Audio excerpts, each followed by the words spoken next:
ನಮಸ್ಕಾರ ವೀಕ್ಷಕರೇ, story planet ನ 20ನೇ ಸ್ಟೋರಿಗೆ ಸ್ವಾಗತ. ವೀಕ್ಷಕರೇ, ಇವತ್ತು ನಾನು ನಿಮ್ಮ ಮುಂದೆ ತಂದಿರುವ ಮೂವಿ UI. ತುಂಬಾ ಜನ ಕಮೆಂಟ್ ಬಾಕ್ಸ್ ಅಲ್ಲಿ ಕೇಳ್ತಿದ್ರಿ ಎಕ್ಸ್ಪ್ಲೈನ್ ಮಾಡಿ ಅಂತ. ಇಲ್ಲಿಯವರೆಗೂ ನನಗೆ ಈ ಮೂವಿಯ ಪ್ರಿಂಟ್ ಸಿಕ್ಕಿರ್ಲಿಲ್ಲ, ವಿಡಿಯೋ ಕೂಡ ತಡವಾಗಿ ಬರ್ತಿದೆ, ಕ್ಷಮೆ ಇರಲಿ. ಈಗ ಮೂವಿ ಒಳಗಡೆ ಹೋಗ್ಬಿಡೋಣ. ಈ ಮೂವಿ ರಿಲೀಸ್ ಆದಾಗ ಪಬ್ಲಿಕ್ ಒಬ್ಬೊಬ್ರು ಒಂದೊಂದು ತರ. ಕೆಲವೊಂದಷ್ಟು ಜನ ತುಂಬಾ ಚೆನ್ನಾಗಿದೆ ಅಂದ್ರು, ಕೆಲವೊಂದಷ್ಟು ಜನ ಸ್ವಲ್ಪನೂ ಚೆನ್ನಾಗಿಲ್ಲ ಅಂದ್ರು, ಇನ್ನು ಕೆಲವರು ಚೆನ್ನಾಗಿದೆ ಆದ್ರೆ ಅರ್ಥ ಆಗ್ತಿಲ್ಲ ಅಂದ್ರು, ಇನ್ನು ಕೆಲವರು ಅರ್ಥ ಆಗಿದೆ ಆದ್ರೆ ಅದನ್ನ ಹೇಗೆ ಹೇಳ್ಬೇಕು ಅಂತ ಗೊತ್ತಾಗ್ತಿಲ್ಲ ಅಂದ್ರು. ಯಾಕೆ ಇಷ್ಟು ಕನ್ಫ್ಯೂಷನ್, ಯಾಕೆ ಇಷ್ಟು ಗೊಂದಲ? ನಿಮ್ಮ ತಲೆಗಳಲ್ಲಿ ಓಡ್ತಿರುವ ಪ್ರಶ್ನೆಗಳಿಗೆ ಸಾಧ್ಯವಾದಷ್ಟು ನನ್ನ ಕೈಲಿ ಉತ್ತರವನ್ನ ಕೊಡ್ತಾ ಹೋಗ್ತೀನಿ. ಶುರು ಮಾಡೋಣ. ಮೂವಿಯ ಟೈಟಲ್ ಕಾರ್ಡ್ ಅಲ್ಲಿ ಬ್ಯಾಕ್ ಗ್ರೌಂಡ್ ಅಲ್ಲಿ ಮೆದುಳಿನ ಇಮೇಜಸ್ ಜೊತೆ ಟೈಟಲ್ ಕಾರ್ಡ್ಸ್ ಹೋಗ್ತಾ ಇರುತ್ತೆ. ಅಂದ್ರೆ ಇದರ ಅರ್ಥ ಈ ಸಿನಿಮಾ ಪೂರ್ತಿಯಾಗಿ ನಮ್ಮ ಮೆದುಳಿಗೆ ಅಂದ್ರೆ ನಮ್ಮ ಬುದ್ಧಿಗೆ ಸಂಬಂಧಪಟ್ಟಿದ್ದು ಅಂತ. ಹೀಗೆ ಟೈಟಲ್ ಕಾರ್ಡ್ ಇಂದ ಹಿಡಿದು ಕೊನೆಯ ಸೀನ್ ವರೆಗೂ ಈ ಸಿನಿಮಾದಲ್ಲಿ ಬರುವ ಪ್ರತಿಯೊಂದು ಕ್ಯಾರೆಕ್ಟರ್ಸ್, ಬ್ಯಾಕ್ ಗ್ರೌಂಡ್ ಕಲರ್ಸ್, ವಸ್ತುಗಳು, ಮಾತುಗಳು ಎಲ್ಲವನ್ನು ಸಿಂಬಾಲಿಕ್ ಆಗಿ ಬಳಸಿಕೊಂಡು ಪ್ರೇಕ್ಷಕರಿಗೆ ಕೆಲವೊಂದು ವಿಷಯನ ಉಪ್ಪಿಯವರು ಹೇಳ್ತಾ ಹೋಗಿದ್ದಾರೆ. ಅಂದ್ರೆ ಓವರ್ ಆಲ್ ಈಗಿನ ಕಾಲದ ಸಮಾಜದ ಜನರ ಸೈಕಾಲಜಿ, ಈಗಿನ ಜನರೇಷನ್ ಹೇಗೆ ಥಿಂಕ್ ಮಾಡ್ತಾರೆ, ಯಾವುದರ ಬಗ್ಗೆ ಜಾಸ್ತಿ ತಲೆ ಕೆಡಿಸ್ಕೊಳ್ತಾರೆ, ಆಕ್ಚುಲಿ ಯಾವುದರ ಬಗ್ಗೆ ತಲೆ ಕೆಡಿಸ್ಕೋಬೇಕು, ನಾವೆಲ್ಲ ಈ ಗವರ್ಮೆಂಟ್ ನ ಆಳೋ ರಾಜಕಾರಣಿಗಳಿಂದ ಹೇಗೆ ಮಿಕ್ಕಗಳಾಗ್ತಿದೀವಿ, ಹೀಗೆ ಹಲವಾರು ಕೆಲವು ವಿಚಾರಗಳನ್ನ ಈ 2.5 ಟೈಮ್ ಸಿನಿಮಾದಲ್ಲಿ ಹೇಳೋದಕ್ಕೆ ಉಪೇಂದ್ರ ಅವರು ಪ್ರಯತ್ನ ಪಟ್ಟಿದ್ದಾರೆ. ಈ ಸಿನಿಮಾದಲ್ಲಿ ಒಂದೊಂದು ಫ್ರೇಮ್ ನು ಡಿಕೋಡ್ ಮಾಡ್ತಾ ಹೋದ್ರೆ ಅಲ್ಲಿ ಬರೋ characters, costumes, back ground, dialogue, scenes, colours ಒಂದೊಂದು ಅಂಶನೂ ಒಂದೊಂದು ಅರ್ಥ ಹೇಳುತ್ತೆ. ಆ ತರ ನಾನು ವಿವರಣೆ ಕೊಡ್ತಾ ಹೋದ್ರೆ ಸಿನಿಮಾ ಡ್ಯೂರೇಷನ್ ಗಿಂತ ನನ್ನ ವಿಡಿಯೋ ಡ್ಯೂರೇಷನ್ ಜಾಸ್ತಿ ಆಗ್ಬಿಡುತ್ತೆ. ಅಷ್ಟೇ ಅಲ್ಲ, ಇಲ್ಲಿ ಒಬ್ಬೊಬ್ಬರ ದೃಷ್ಟಿಕೋನಕ್ಕೂ ಒಂದೊಂದು ಅರ್ಥ ಸಿಗುತ್ತೆ. ಇಲ್ಲಿ ನನ್ನ ದೃಷ್ಟಿಕೋನಕ್ಕೆ ಏನ್ ಅರ್ಥ ಆಗಿದೆಯೋ ಅದನ್ನ ಆದಷ್ಟು ಕ್ರಿಸ್ಪ್ ಆಗಿ ನಿಮ್ಮ ಮುಂದೆ ಇಡೋ ಪ್ರಯತ್ನ ನನ್ನದು. ಸಿನಿಮಾ ಶುರು ಆದಾಗ ಸೆನ್ಸಾರ್ ಸರ್ಟಿಫಿಕೇಟ್ ಅಲ್ಲಿ ಝೂಮ್ ಮಾಡಿ UI ಮತ್ತೆ ಯೂನಿವರ್ಸಲ್ ಇಂಟೆಲಿಜೆನ್ಸ್ ಅನ್ನೋದನ್ನ ತೋರಿಸ್ತಾರೆ. ಈ ಸರ್ಟಿಫಿಕೇಟ್ ಅಲ್ಲಿ ಸಿನಿಮಾ ಕ್ಯಾಟಗರಿನ ಯೂನಿವರ್ಸಲ್ ಇಂಟೆಲಿಜೆನ್ಸ್ ಅಂತ ಮೆನ್ಷನ್ ಮಾಡಿದ್ದಾರೆ. ಅಂದ್ರೆ ಪ್ರತಿಯೊಂದು ಸಿನಿಮಾಗೂ ಅದರದೇ ಆದಂತಹ ಒಂದು ಕ್ಯಾಟಗರಿ ಅಂದ್ರೆ ಜಾನರ್ ಅಂತ ಇರುತ್ತೆ. ಉದಾಹರಣೆಗೆ crime thriller, suspense thriller, comedy, horror, action, adventure, ಹೀಗೆ ಒಂದಷ್ಟು ಜಾನರ್ಸ್ ಇರುತ್ತೆ. ಆದ್ರೆ ಈ ಸಿನಿಮಾಗೆ ಅಂತ ಯಾವ ಕ್ಯಾಟಗರಿನೂ ಸಂಬಂಧ ಪಡಲ್ಲ. ಕೆಲವರು ಸೈಕಾಲಜಿಕಲ್ ಥ್ರಿಲ್ಲರ್ ಅಂತಾರೆ, ಆದ್ರೆ ಇದು ಆ ಜಾನರ್ ಮೀರಿದೆ. ಇದನ್ನ ಉಪ್ಪಿ ಜಾನರ್ ಅನ್ಕೊಳ್ಳೋಣ. ಈಗ ನೀವು ಬುದ್ಧಿವಂತರಾಗಿದ್ರೆ ಈ ಕೂಡಲೇ ಥಿಯೇಟರ್ ಇಂದ ಹೊರಗಡೆ ಹೋಗಿ, ದಡ್ಡರಾಗಿದ್ರೆ ಮಾತ್ರ ಇಲ್ಲೇ ಕೂತು ಸಿನಿಮಾ ನೋಡಿ ಅಂತ ಒಂದು ಡಿಸ್ಕ್ಲೇಮರ್ ಬರುತ್ತೆ. ಇದರ ಒಳ ಅರ್ಥ ಏನ್ ಗೊತ್ತಾ? ನನಗೆ ಏನು ಗೊತ್ತಿಲ್ಲ ಅನ್ಕೊಂಡವನು ನಿಜವಾಗ್ಲೂ ಬುದ್ಧಿವಂತನಾಗಿರ್ತಾನೆ. ಯಾಕಂದ್ರೆ ಗೊತ್ತಿಲ್ಲ ಅಂದ್ಕೊಳ್ಳೋನ್ಗೆ ತಲೆಯಲ್ಲಿ ಹೊಸ ವಿಷಯಗಳನ್ನ ತುಂಬಿಕೊಳ್ಳೋದಕ್ಕೆ ಜಾಗ ಇರುತ್ತೆ. ಹಾಗಾಗಿ ಗೊತ್ತಿಲ್ಲ ಅನ್ನೋನು ಪ್ರಪಂಚಕ್ಕೆ ದಡ್ಡನ ಹಾಗೆ ಕಂಡ್ರು ಒಳಗಡೆ ಅವನೇ ಬುದ್ಧಿವಂತ. ಅದೇ ನನಗೆಲ್ಲಾ ಗೊತ್ತು ಅಂತ ಬುದ್ಧಿವಂತ ಅಂತ ಹೇಳ್ಕೊಳ್ಳೋರ್ಗೆ ನನಗೆಲ್ಲಾ ಗೊತ್ತಿದೆ, ಹೊಸದಾಗಿ ತಿಳ್ಕೊಳ್ಳುವಂತದ್ದು ಏನೂ ಇಲ್ಲ ಅಂತ ಅಹಂಕಾರದ ಪೊರೆ ಮೆದುಳಿಗೆ ಕವಿದಿರುತ್ತೆ. ಹಾಗಾಗಿ ಅವರಿಗೆ ಹೊಸ ವಿಷಯಗಳು ತಲೆಗೆ ಹೋಗೋದಿಲ್ಲ, ಯಾಕಂದ್ರೆ ಅವರ ತಲೆ ಖಾಲಿ ಇಲ್ಲ. ಇಲ್ಲಿ ಉಪ್ಪಿಯವರ ಪ್ರಕಾರ ತನಗೇನು ಗೊತ್ತಿಲ್ಲ ಅನ್ಕೊಳ್ಳೋನೆ ಬುದ್ಧಿವಂತ, ಎಲ್ಲ ಗೊತ್ತು ಅಂತ ಹೇಳ್ಕೊಳ್ಳೋನೆ ದಡ್ಡ. ಹಾಗಾಗಿ ಗೊತ್ತಿಲ್ಲ ಅಂತ ಅನ್ಕೊಂಡಿರೋ ದಡ್ಡರಂತೆ ಕಾಣಿಸೋ ಬುದ್ಧಿವಂತರು ಮಾತ್ರ ಇಲ್ಲಿರಿ ಅಂತ ಉಪೇಂದ್ರ ಅವರು ಡಿಸ್ಕ್ಲೇಮರ್ ಹಾಕಿದ್ದಾರೆ. ಯಾಕೆಂದ್ರೆ ಈಗ ಅವರು ಹೇಳುವುದಕ್ಕೆ ಹೊರಟಿರುವ ವಿಷಯಗಳು ಅಷ್ಟೊಂದು ಇದೆ. ಅದನ್ನೆಲ್ಲ ತಿಳ್ಕೋಬೇಕು, ಅರ್ಥ ಮಾಡ್ಕೋಬೇಕು ಅಂದ್ರೆ ನಮ್ಮ ತಲೆಯನ್ನ ಖಾಲಿ ಇಟ್ಕೋಬೇಕು. ಆಗ ಮಾತ್ರ ಈ ಫಿಲಾಸಫಿ ಒಳಗಡೆ ಹೋಗುತ್ತೆ. ಇಲ್ಲ ನನಗೆ ಗೊತ್ತಿರೋದೇ ಎಲ್ಲ ಕರೆಕ್ಟ್ ಅಂತ ಫಿಕ್ಸ್ ಆಗಿದ್ರೆ ಅಂತವ್ರಿಗೆ ಈ ಸಿನಿಮಾ ಅಲ್ಲ. ಈಗ ಜನರೆಲ್ಲ ಈ ಫಿಲಂ ನ ನೋಡೋಕೆ ಥಿಯೇಟರ್ ಅಲ್ಲಿ ಕೂತಿದ್ದಾರೆ. ಈಗ ಒಂದು ವಾಯ್ಸ್ ಓವರ್ ಬರುತ್ತೆ. ಇಲ್ಲಿಯವರೆಗೂ ನೀವು ರೀಲ್ ಅಲ್ಲಿ ರಿಯಲ್ ನ ನೋಡಿದೀರಾ, ರಿಯಲ್ ಅಲ್ಲಿ ರೀಲ್ ನ ನೋಡಿದೀರಾ, ಆದರೆ ರಿಯಲ್ ಆಗಿ ನೋಡಿ ಫೋಕಸ್ ಮಾಡೋ ತಾಕತ್ತಿದೆಯಾ ಅಂತ ಕೇಳ್ತಾರೆ. ಅಂದ್ರೆ ಈ ಸಿನಿಮಾದಲ್ಲಿ ಸತ್ಯವಾದ ರಿಯಲ್ ವಿಷಯಗಳನ್ನ ತೋರಿಸುತ್ತಾ ಹೋಗ್ತಿದ್ದೇನೆ. ಅದೆಲ್ಲ ಸತ್ಯ ನಿಮಗೂ ಗೊತ್ತಿರೋದೇನೆ, ಆದ್ರೂ ಹೊಸದಾಗಿ ಹೇಳ್ತಿದ್ದೇನೆ. ಆ ಸತ್ಯಗಳನ್ನ ನಿಮ್ಮ ಕೈಲಿ ಅಕ್ಸೆಪ್ಟ್ ಮಾಡ್ಕೊಳಕ್ಕೆ ಆಗುತ್ತಾ? ಅಷ್ಟು ಫೋಕಸ್ ನಿಮ್ಮ ಮೈಂಡ್ ಅಲ್ಲಿ ಸಿಗುತ್ತಾ? ಕೊನೆಯವರೆಗೂ ನಿಮ್ಮ ಕಾನ್ಸಂಟ್ರೇಷನ್, ಫೋಕಸ್ ಈ ಸತ್ಯ ಹೇಳೋ ಸಿನಿಮಾದಲ್ಲಿ ಇರುತ್ತಾ ಅಂತ ಪ್ರಶ್ನೆ ಕೇಳ್ತಾರೆ. ಅದಾದ್ಮೇಲೆ ಸಿನಿಮಾ ಒಳಗಡೆ ಸಿನಿಮಾ ಶುರುವಾಗುತ್ತೆ. ಪ್ರೇಕ್ಷಕರೆಲ್ಲ ಸಿನಿಮಾ ನೋಡ್ತಿದ್ದಾರೆ. ಇಲ್ಲೊಬ್ಬ ಕಳ್ಕೊಂಡಿದ್ದು ಏನೋ ಸಿಕ್ತು ಅನ್ನೋ ತರ ಉತ್ಸಾಹದಲ್ಲಿ, ಹುಮ್ಮಸ್ಸಲ್ಲಿ, ಖುಷಿಯಿಂದ ಅವನ ಫ್ರೆಂಡ್ಸ್ ಎಲ್ಲ ಆಚೆಗಡೆ ಕರ್ಕೊಂಡು ಬರ್ತಾನೆ. ಕರ್ಕೊಂಡು ಬಂದು ಅವನ ಫ್ರೆಂಡ್ಸ್ ಗೆ ತನ್ನ ವಾಚು, ಚೈನು, ಪರ್ಸು ಎಲ್ಲವನ್ನು ಫ್ರೆಂಡ್ಸ್ ಗಳಿಗೆ ಕೊಡ್ತಾ ಇವನ ಇನ್ನೊಬ್ಬ ಫ್ರೆಂಡ್ ಗೆ ಕಾಲ್ ಮಾಡಿ, ನಿನಗೆ ನನ್ನ ಹೆಂಡತಿ ಅಂದ್ರೆ ಇಷ್ಟ ಅಲ್ವಾ, ಅವಳನ್ನು ನೀನೇ ಇಟ್ಕೋ ಅಂತ ಹೇಳಿ, ನನ್ನ ಇನ್ಮೇಲೆ ಯಾರು ಹುಡುಕ್ಬೇಡಿ, ನಿಮಗೆ ಫೋಕಸ್ ಸಿಗೋವರೆಗೂ ಸಿನಿಮಾ ನೋಡ್ತಾನೆ ಇರಿ ಅಂತ ಹೇಳ್ತಾ ಖುಷಿಯಾಗಿ ಜಾಲಿಯಾಗಿ ಅವನ ಪಾಡಿಗೆ ಅವನು ಹೊರಟು ಹೋಗ್ತಾನೆ. ಇನ್ನೊಬ್ಬ ಮ್ಯಾರಿಡ್ ಕಪಲ್ಸ್ ಮೂವಿ ನೋಡಿ ಆಚೆ ಬಂದಿದ್ದೆ. ಇಬ್ಬರು ತಮಗೆ ಫೋಕಸ್ ಸಿಕ್ಕಿದೆ ಅಂತ ಹೆಂಡತಿ ತಾಳಿ ಬಿಚ್ಕೊಟ್ಟು ಅದನ್ನ ಈಸ್ಕೊಂಡ ಗಂಡ ಖುಷಿಯಾಗಿ ಏನೋ ಸಿಕ್ತು ಅನ್ನೋ ತರ ಎದ್ನೋ ಬಿದ್ನೋ ಅಂತ ಓಡ್ತಿದ್ದಾನೆ. ಇನ್ನಿಬ್ರು ಹುಡುಗಿಯರು ಸಿನಿಮಾ ನೋಡಿ ಆಚೆ ಬಂದು, ಇನ್ನೇನಿದೆ, ಫೋಕಸ್ ಸಿಕ್ಕಿದೆ, ಮುಚ್ಚಿಡೋಕೆ ಏನಿದೆ ಅಂದ್ಬಿಟ್ಟು ಒಬ್ಬರನ್ನೊಬ್ಬರು ಖುಷಿಯಿಂದ ಕಿಸ್ ಮಾಡ್ತಾರೆ. ಫ್ರೆಂಡ್ಸ್ಗೆಲ್ಲ ತನ್ನ ಹತ್ರ ಇದ್ದಿದ್ದನ್ನೆಲ್ಲ ಕೊಟ್ಟು ಖುಷಿಯಿಂದ ಹೋಗಿದ್ದು ಆಸೆ, ಸ್ವಾರ್ಥ, ಕಾಮ, ನಂದು ತಂದು ಅನ್ನೋದನ್ನೆಲ್ಲ ಬಿಟ್ಟು ಸ್ವತಃ ತನ್ನ ಹೆಂಡತಿ ಬೇರೆಯವ್ರನ್ನ ಇಷ್ಟಪಡ್ತಿದ್ದಾಳೆ ಅಂತ ಗೊತ್ತಿದ್ರು ಗೊತ್ತಿಲ್ದವನ ಹಾಗೆ ಬದುಕೋದಕ್ಕಿಂತ ಯಾವ್ದ್ರ ಬಗ್ಗೆನೋ ಯಾರ ಬಗ್ಗೆನೂ ಯೋಚನೆ ಮಾಡದೆ ತನ್ನ ಪಾಡಿಗೆ ತಾನು ಇಷ್ಟ ಬಂದಿದ್ದನ್ನ ಮಾಡ್ಕೊಂಡು ಸ್ವೇಚ್ಛಾಚಾರದಿಂದ ಬದುಕಬೇಕು ಅಂತ ಹೊರಟ್ಬಿಟ್ಟ. ಇನ್ನಿಬ್ರು ಗಂಡ ಹೆಂಡತಿ ಒಬ್ರನ್ನೊಬ್ರು ಕಂಡ್ರಿಗೆ ಇಷ್ಟ ಇಲ್ಲ ಅಂದ್ರು ಸಮಾಜದ ದೃಷ್ಟಿ ಅಥವಾ ತಂದೆ ತಾಯಿಗಳ ಕಟ್ಟುಪಾಡಿಗೆ ಬದುಕ್ತಿದ್ರು. ಈಗ ಅವರು ಅಷ್ಟೇ ಯಾವುದರ ಬಗ್ಗೆನೂ ಯಾರ ಬಗ್ಗೆನೂ ತಲೆ ಕೆಡಿಸ್ಕೊಳ್ಳದೆ ನಮ್ಮ ಪಾಡಿಗೆ ನಾವು ಸ್ವೇಚ್ಛಾಚಾರದಿಂದ ಇರಬೇಕು ಅಂತ ಬೇರೆಯಾಗಿ ಹೊರಟ್ಬಿಟ್ರು. ಇನ್ನು ಈ ಹುಡುಗಿಯರು ಇವರು ಲೆಸ್ಬಿಯನ್ಸ್. ಇಷ್ಟು ದಿನ ಮಾನ ಮರ್ಯಾದೆ ಅಂತ ಹೆದರ್ಕೊಂಡು ತಮ್ಮ ಭಾವನೆಗಳನ್ನ ಮುಚ್ಚಿಟ್ಕೊಂಡು ಇಷ್ಟ ಇಲ್ಲ ಅಂದ್ರೂ ಕಷ್ಟದಿಂದ ಬದುಕ್ತಿದ್ರು. ಸ್ವತಂತ್ರವಾಗಿ ಸ್ವೇಚ್ಛಾಚಾರದಿಂದ ಬದುಕಬೇಕು ಅಂತ ಅನಿಸ್ಬಿಟ್ಟಿದೆ. ಹಾಗಾಗಿ ತಾವೇನು ಅನ್ನೋದನ್ನ ಹಿಂದೂ ಮುಂದೆ ನೋಡದೆ ಒಪ್ಕೊಂಡು ಜೊತೆಯಾದ್ರು. ಇವರಿಗೆಲ್ಲ ಸಿನಿಮಾ ನೋಡಿ ಅಂತದ್ದು ಏನ್ ಇನ್ಫ್ಲೂಯೆನ್ಸ್ ಆಯ್ತು ಅಂತ ಯೋಚನೆ ಮಾಡ್ತಿದ್ದೀರಾ? ಈ ಫೋಕಸ್ ಅಂದ್ರೆ ಏನು? ಏನ್ರಿ ಫೋಕಸ್? ಎಲ್ಲಾನು ತಿಳಿಸ್ಕೊಡ್ತೀನಿ. ಫೋಕಸ್ ಇಂದ ವಿಡಿಯೋ ನೋಡಿ. ಒಂದು ಕಡೆ ಕೆಲವರು ಮಾತ್ರ ಫೋಕಸ್ ಸಿಕ್ತು ಅಂತ ಖುಷಿ ಆದ್ರೆ, ಇನ್ನೊಂದು ಕಡೆ ಬಹುತೇಕ ಜನ ಸಿನಿಮಾನ ಬ್ಯಾನ್ ಮಾಡಿ ಅಂತ ಧಿಕ್ಕಾರ ಕೂಗ್ತಿದ್ದಾರೆ. ಯಾಕೆ ಹೀಗೆ? ಯಾಕೆ ಅಂದ್ರೆ ಈ ಸಿನಿಮಾದಲ್ಲಿ ಉಪೇಂದ್ರ ಮಾತಾಡಿರೋದು ಜನಗಳ ಬಗ್ಗೆ. ಆ ಸತ್ಯನ ಅರ್ಗಿಸ್ಕೊಳ್ಳೋಕೆ ಜನಗಳಿಗೆ ಆಗ್ಲಿಲ್ಲ. ಯಾರಾದ್ರೂ ಬಂದು ನಿಮ್ಮ ಮೈನಸ್ ಪಾಯಿಂಟ್ ನ ನಿಮಗೆ ಹೇಳಿದ್ರೆ ಉರಿಯುತ್ತೆ ಅಲ್ವಾ? ಇದು ಅದೇ ತರ. ಜನಗಳ ಮೆಂಟಾಲಿಟಿ ಬಗ್ಗೆ ಮಾತಾಡಿದ್ದು ಬಹುತೇಕ ಜನಗಳಿಗೆ ಇಷ್ಟ ಆಗ್ಲಿಲ್ಲ. ಅದಕ್ಕೆ ಸಿನಿಮಾನ ಬ್ಯಾನ್ ಮಾಡಿ ಅಂತ ಪ್ರೊಟೆಸ್ಟ್ ಮಾಡ್ತಿದ್ದಾರೆ. ಇನ್ನೊಂದು ಕಡೆ ಸಿನಿಮಾ ರಿವ್ಯೂ ಮಾಡೋ ಯೂಟ್ಯೂಬರ್ಸ್ ಇದನ್ನ ಯಾವ ತರ ರಿವ್ಯೂ ಮಾಡ್ಲಿ ಅಂತ ಒದ್ದಾಡ್ತಿದ್ದಾರೆ. ಅಷ್ಟೇ ಯಾಕೆ, ಇಲ್ಲೊಬ್ಬ ಇಂಡಿಯಾದಲ್ಲೇ ದೊಡ್ಡ professional movie review writer Kiran Adarsh ಅನ್ನೋನು ಕೂಡ ಸಿನಿಮಾನ 4 ಸಲ ನೋಡಿದ್ರು ಏನಂತ ರಿವ್ಯೂ ಕೊಡ್ಬೇಕು ಅಂತ ನನಗೆ ಅರ್ಥ ಆಗ್ತಿಲ್ಲ. ಇದರ ಬಗ್ಗೆ ನಾನು ರಿವ್ಯೂ ಕೊಡ್ಬೇಕು ಅಂದ್ರೆ ನಾನು ಮೊದಲು ಈ ಫಿಲ್ಮ್ ನ ಯಾಕೆ ಮಾಡಿದ್ದಾರೆ ಅಂತ ತಿಳ್ಕೋಬೇಕು, ಅದರ ಬಗ್ಗೆ ರಿಸರ್ಚ್ ಮಾಡ್ಬೇಕು. ಅದು ಒಂದು ವಾರ ಆದ್ರೂ ಆಗ್ಬಹುದು ಅಥವಾ ತಿಂಗಳಾದ್ರೂ ಆಗ್ಬಹುದು ಅಂತ ಫೋನ್ ಅಲ್ಲಿ ಹೇಳ್ತಾ ಉಪೇಂದ್ರ ಅವರು ಸ್ಕ್ರಿಪ್ಟ್ ರೈಟಿಂಗ್ ಮಾಡಿದ ಜಾಗಕ್ಕೆ ಹುಡುಕಿಕೊಂಡು ಹೋಗ್ತಾನೆ. ಅಲ್ಲಿಗೆ ಹೋಗಿ ಆ ಕೆಲಸದವ್ರನ್ನ ವಿಚಾರಿಸಿದ್ರೆ ಉಪೇಂದ್ರ ಅವರು ಸ್ಕ್ರಿಪ್ಟ್ ಎಲ್ಲ ಇಲ್ಲೇ ಬರೆಯೋದು, ಇದು ಅವರ ಫ್ರೆಂಡ್ ಬಂಗ್ಲೆ, 1 ವರ್ಷದ ಮುಂಚೆ ಬಂದು 2 ವಾರ ಕೂತ್ಕೊಂಡು ಏನೋ ಬರೆದ್ರು, ಅದೇನು ಅನ್ಸ್ತೋ ಗೊತ್ತಿಲ್ಲ, ಬರ್ದಿರೋದನ್ನೆಲ್ಲ ಬೆಂಕಿಗೆ ಹಾಕಿ ಹೋಗ್ಬಿಟ್ರು, ಕಷ್ಟಪಟ್ಟು ಬರ್ದಿದ್ದನ್ನ ಬೆಂಕಿಗೆ ಹಾಕ್ಬಿಟ್ರಲ್ಲ ಅಂತ ನನಗೆ ಹೊಟ್ಟೆ ಉರಿದು ಬೆಂಕಿಗೆ ನೀರು ಹಾಕಿ ಆ ಪೇಪರ್ಸ್ ನೆಲ್ಲ ಭದ್ರವಾಗಿ ತೆಗೆದುಕೊಂಡು ಹೋಗಿ ಮನೇಲಿ ಇಟ್ಟೆ ಅಂತ ಹೇಳ್ತಾನೆ. ಈಗ ಈ ರಿವ್ಯೂ ರೈಟರ್ ಆ ಸ್ಕ್ರಿಪ್ಟ್ ಇಸ್ಕೊಂಡು ಸ್ಟಡಿ ಮಾಡಕ್ಕೆ ಶುರು ಮಾಡ್ತಾನೆ. ಸ್ಕ್ರಿಪ್ಟ್ ಒಳಗಡೆ ಹೋಗ್ತಿದ್ರೆ ಪ್ರಕೃತಿ ಸೃಷ್ಟಿಯ ಆರಂಭದ ದಿನಗಳಲ್ಲಿ ಭೂಮಿ ಸೌಂದರ್ಯದಿಂದ ಕಂಗೊಳಿಸುತ್ತಾ ಇರುತ್ತೆ. ಈ ಸೃಷ್ಟಿಯಲ್ಲಿ ಮೊದಲ ಮಾನವರಾದ ಆಡಮ್ ಮತ್ತೆ ಈವ್ ಅಂದ್ರೆ ಒಂದು ಗಂಡು ಹೆಣ್ಣಿನ ಜೋಡಿ ಇರ್ತಾರೆ. ಬಹಳ ಸುಂದರವಾಗಿರ್ತಾರೆ. ಇವರಿಬ್ರು ಇಷ್ಟು ಸುಂದರವಾದ ತಮ್ಮದೇ ಆದ ಪ್ರಪಂಚದಲ್ಲಿ ಹಾಡ್ಕೊಂಡು ಕುಣ್ಕೊಂಡು ಖುಷಿಯಾಗಿ ನೆಮ್ಮದಿಯಿಂದ ಬದುಕ್ತಿರ್ತಾರೆ. ಆಗ ಇವರಿಗೆ ದೇವರಿಂದ ಒಂದು ಅಶರೀರವಾಣಿ ಕೇಳಿಸುತ್ತೆ. ನನ್ನ ಪ್ರೀತಿಯ ಮಾನವರೇ, ನೀವಿಬ್ಬರು ನಾನು ಸೃಷ್ಟಿಸಿರುವ ಅತ್ಯಂತ ಸುಂದರವಾದ ಸೃಷ್ಟಿ. ಈ ಭೂಮಿ ನಿಮ್ಮದು. ಇಲ್ಲಿ ಸಿಗುವುದನ್ನೆಲ್ಲ ಖುಷಿಯಾಗಿ ಅನುಭವಿಸುತ್ತಾ ನೆಮ್ಮದಿಯಿಂದ ಬದುಕಿ. ಆದರೆ ಈ ಆಪಲ್ ನ ಮಾತ್ರ ತಿನ್ಬೇಡಿ ಅಂತ ಹೇಳುತ್ತೆ. ಸರಿ ಅಂತ ಹೇಳಿ ಇವರ ಪಾಡಿಗೆ ಇವರು ಆರಾಮಾಗಿ ಬದುಕ್ತಿರ್ತಾರೆ. ಆದ್ರೆ ಇವಳಿಗೆ ಆ ದೇವರು ಯಾವ್ದನ್ನೆಲ್ಲ ಮಾಡಿ ಅಂತ ಹೇಳಿದ್ನೋ ಅದನ್ನ ಬಿಟ್ಟು ಯಾವ್ದನ್ನ ಮಾಡ್ಲೇಬೇಡಿ ಅಂತ ಹೇಳಿದ್ನೋ ಅದರ ಮೇಲೆ ಇವಳಿಗೆ ಕ್ಯೂರಿಯಾಸಿಟಿ ಜಾಸ್ತಿ ಆಗುತ್ತೆ. ಅವಳು ಎಷ್ಟೇ ಕಂಟ್ರೋಲ್ ಮಾಡ್ಕೊಂಡ್ರು ಆ ಆಪಲ್ ಮೇಲೆ ಅವಳ ಗಮನ ಹೋಗ್ತಿದೆ. ತನ್ನ ಬಳಿ ಇರೋ ಸಂಪತ್ತನ್ನೆಲ್ಲ ಅನುಭವಿಸ್ತಾ ನೆಮ್ಮದಿಯಾಗಿ ಇರೋದನ್ನ ಬಿಟ್ಟು ಅದರಲ್ಲಿ ಏನಿರಬಹುದು, ಅದನ್ನ ತಿಂದ್ರೆ ಏನಾಗಬಹುದು ಅನ್ನೋ ಕುತೂಹಲನೇ ಜಾಸ್ತಿ. ಅಂತೂ ಅವಳ ಪಾರ್ಟ್ನರ್ ನ ಯಾಮರ್ಸಿ ಕೊನೆಗೂ ಹೋಗಿ ಆಪಲ್ ನ ಕಚ್ಚಿ ತಿಂದೇ ಬಿಡ್ತಾಳೆ. ಇದರ ಅರ್ಥ ಆ ದೇವರು ನಮಗೆ ಪ್ರಕೃತಿಯಲ್ಲಿ ಎಲ್ಲವನ್ನ ಕೊಟ್ಟಿದ್ದಾನೆ. ತಿನ್ನೋಕೆ ಆಹಾರ, ಕುಡಿಯೋಕೆ ನೀರು, ಉಸಿರಾಡೋಕೆ ಶುದ್ಧವಾದ ಗಾಳಿ. ಅಷ್ಟೇ ಯಾಕೆ, ಯಾವುದೇ ಕಾಯಿಲೆ ಬಂದ್ರೂ ಅದಕ್ಕೆ ಮದ್ದನ್ನು ಪ್ರಕೃತಿಯಲ್ಲೇ ಇಟ್ಟಿದ್ದಾನೆ. ಪ್ರಕೃತಿಯ ಒಂದು ಭಾಗ ಆಗಿರೋ ನಾವು ಅದರ ಜೊತೆ ಹೊಂದಾಣಿಕೆ ಮಾಡ್ಕೊಂಡು ಹೋಗ್ಬೇಕೆ ಹೊರತು ಪ್ರಕೃತಿಯ ವಿರುದ್ಧವಾಗಿ ಯಾವತ್ತೂ ಹೋಗ್ಬಾರದು. ಆ ದೇವರು ಆ ಆಪಲ್ ನ ತಿನ್ಬೇಡ ಅಂತ ಹೇಳಿದಾಗ ಅದರ ಮೇಲೆ ಒಂದು ಭಯ ಆಯ್ತು. ಹೋಗ್ತಾ ಆ ಭಯ ಕುತೂಹಲ ಆಯ್ತು. ಕುತೂಹಲದಿಂದ ಧೈರ್ಯ ಬಂತು. ಧೈರ್ಯ ಮಾಡಿ ಆಪಲ್ ನ ತಿಂದ್ರೆ ಅದರಿಂದ ನನಗೆ ಏನೂ ಆಗಲ್ಲ ಅನ್ನೋದು ಗೊತ್ತಾಯ್ತು. ಈಗ ಮನುಷ್ಯನಿಗೆ ಇಂತ ರುಚಿಯಾದ ಹೆಚ್ಚು ಆಪಲ್ ಗಳನ್ನ ತಿನ್ಬೇಕು ಅನ್ನೋ ಆಸೆ ಶುರುವಾಯ್ತು. ಆಸೆ ದುರಾಸೆಯಾಗಿ ಸಿಕ್ಕದನ್ನ ತಿನ್ನುವುದರ ಬದಲು ಅನ್ಕೊಂಡಿದ್ದನ್ನ ತಿನ್ಲೇಬೇಕು ಅಂತ ವ್ಯವಸಾಯ ಶುರುವಾಯ್ತು. ಅದರಿಂದ ಸಾವಿರಾರು ಎಕರೆಗಳ ಕಾಡು ನಾಶ ಆಯ್ತು. ಅದಷ್ಟಕ್ಕೆ ನಿಂತಿದ್ರೆ ಪರವಾಗಿಲ್ಲ. ಆದ್ರೆ ಆಸೆ ಉದ್ಯಮವಾಗಿ ಬದಲಾಯಿತು. ಅವಶ್ಯಕತೆಗಿಂತ ವ್ಯಾಪಾರ ಮುಖ್ಯವಾಯ್ತು. ವ್ಯಾಪಾರಕ್ಕೋಸ್ಕರ ಯಾವ ಮಟ್ಟಕ್ಕೆ ಬೇಕಾದ್ರೂ ಇಳಿಯುವ ಹಾಗೆ ಮನಸ್ಥಿತಿ ಬದಲಾಯಿತು. ಮನುಷ್ಯ ತನ್ನ ಆಡಂಬರ ಜೀವನಕ್ಕಾಗಿ ಕಾಡನ್ನ ನಾಶ ಮಾಡ್ತಾ ಪ್ರಕೃತಿಯಲ್ಲಿರುವ ಸಂಪತ್ತನ್ನ ದೋಚುತ್ತಾ ಅವನ ಮಿತಿ ಇಲ್ಲದ ಆಸೆಯ ಅತಿ ಆಸೆಗೆ ಸಮೃದ್ಧಿಯಾಗಿ ಹಲವಾರು ಸಂಪನ್ಮೂಲಗಳಿಂದ ಕೂಡಿದ್ದ ಈ ಶ್ರೀಮಂತ ಭೂಮಿ ಬಡವಾಯ್ತಾ ಹೋಗ್ತು. ಹೀಗೆ ಶತಮಾನಗಳು ಮುಂದುವರಿಯುತ್ತಾ ಪ್ರೆಸೆಂಟ್ ಗೆ ಬಂದ್ರೆ ಇಲ್ಲೊಬ್ಬ ಜನ ತುಂಬಿರೋ ಮಾರ್ಕೆಟ್ ಅಲ್ಲಿ ಪಿಕ್ ಪಾಕೆಟ್ ಮಾಡ್ತಿರ್ತಾನೆ. ಇವನ ಹೆಸರು ಕತ್ರಿ ಅಲಿಯಾಸ್ ವಾಮನ್ ರಾವ್. ಇಂತ ಹಲ್ಕಾ ಕೆಲಸ ಮಾಡ್ಕೊಂಡು ಚೆನ್ನಾಗಿ ದುಡ್ಡು ಮಾಡಿ ಆ ದುಡ್ಡನ್ನ ಚುನಾವಣೆಗೆ ಸುರಿದು ಚುನಾವಣೆ ಗೆಲ್ಲೋದಕ್ಕೋಸ್ಕರ ವಿಧ ಬಗೆಯಾದ ಸುಳ್ಳುಗಳನ್ನ ಹೇಳ್ತಾ ಜನರಿಗೆ ಸತ್ಯ ಗೊತ್ತಿದ್ರು ಸುಳ್ಳನ್ನ ಗೆಲ್ಸಿ ಅವನಿಗೆ ಅಧಿಕಾರದ ಪಟ್ಟವನ್ನು ಕೊಡ್ತಾರೆ. ಈ ವಾಮನನ ಸೇವಕರೆಲ್ಲ ಕುಳ್ಳರು. ಇದರ ಅರ್ಥ ಇವನೇ ಹೇಳೋ ತರ ನಾವೆಲ್ಲರೂ ನಾಯಕನ ಸೇವೆ ಮಾಡ್ತಾ ಹೋದ್ರೆ ಅವರು ನಮ್ಮನ್ನ ತುಳಿದು ಕುಬ್ಜರನ್ನಾಗಿ ಮಾಡ್ತಾರೆ ಅಂತ ಸಿಂಬಾಲಿಕ್ ಆಗಿ ತೋರಿಸಿದ್ದಾರೆ. ಇವನ ಬ್ಯಾಕ್ ಗ್ರೌಂಡ್ ಏನು, ಏನೆಲ್ಲ ಮಾಡಿ ಈ ಲೆವೆಲ್ ಗೆ ಬಂದ ಅಂತೆಲ್ಲ ಗೊತ್ತಿದ್ರು ಜನ ಇಂಥವ್ರನ್ನೇ ಪೋಷಿಸುತ್ತಾ ಬರ್ತಾರೆ. ಅಷ್ಟೇ ಅಲ್ಲದೆ ಅವನು ಏನೋ ದೊಡ್ಡ ಸಾಧನೆ ಮಾಡಿದಾನೆ ಅನ್ನೋ ತರ ಅವನ ಲೈಫ್ ಅನ್ನೇ ತಮ್ಮ ಲೈಫ್ ಗೆ ಸ್ಫೂರ್ತಿಯಾಗಿ ತಗೋತಾರೆ. ಇನ್ನು ಇವನ ಹೆಸರು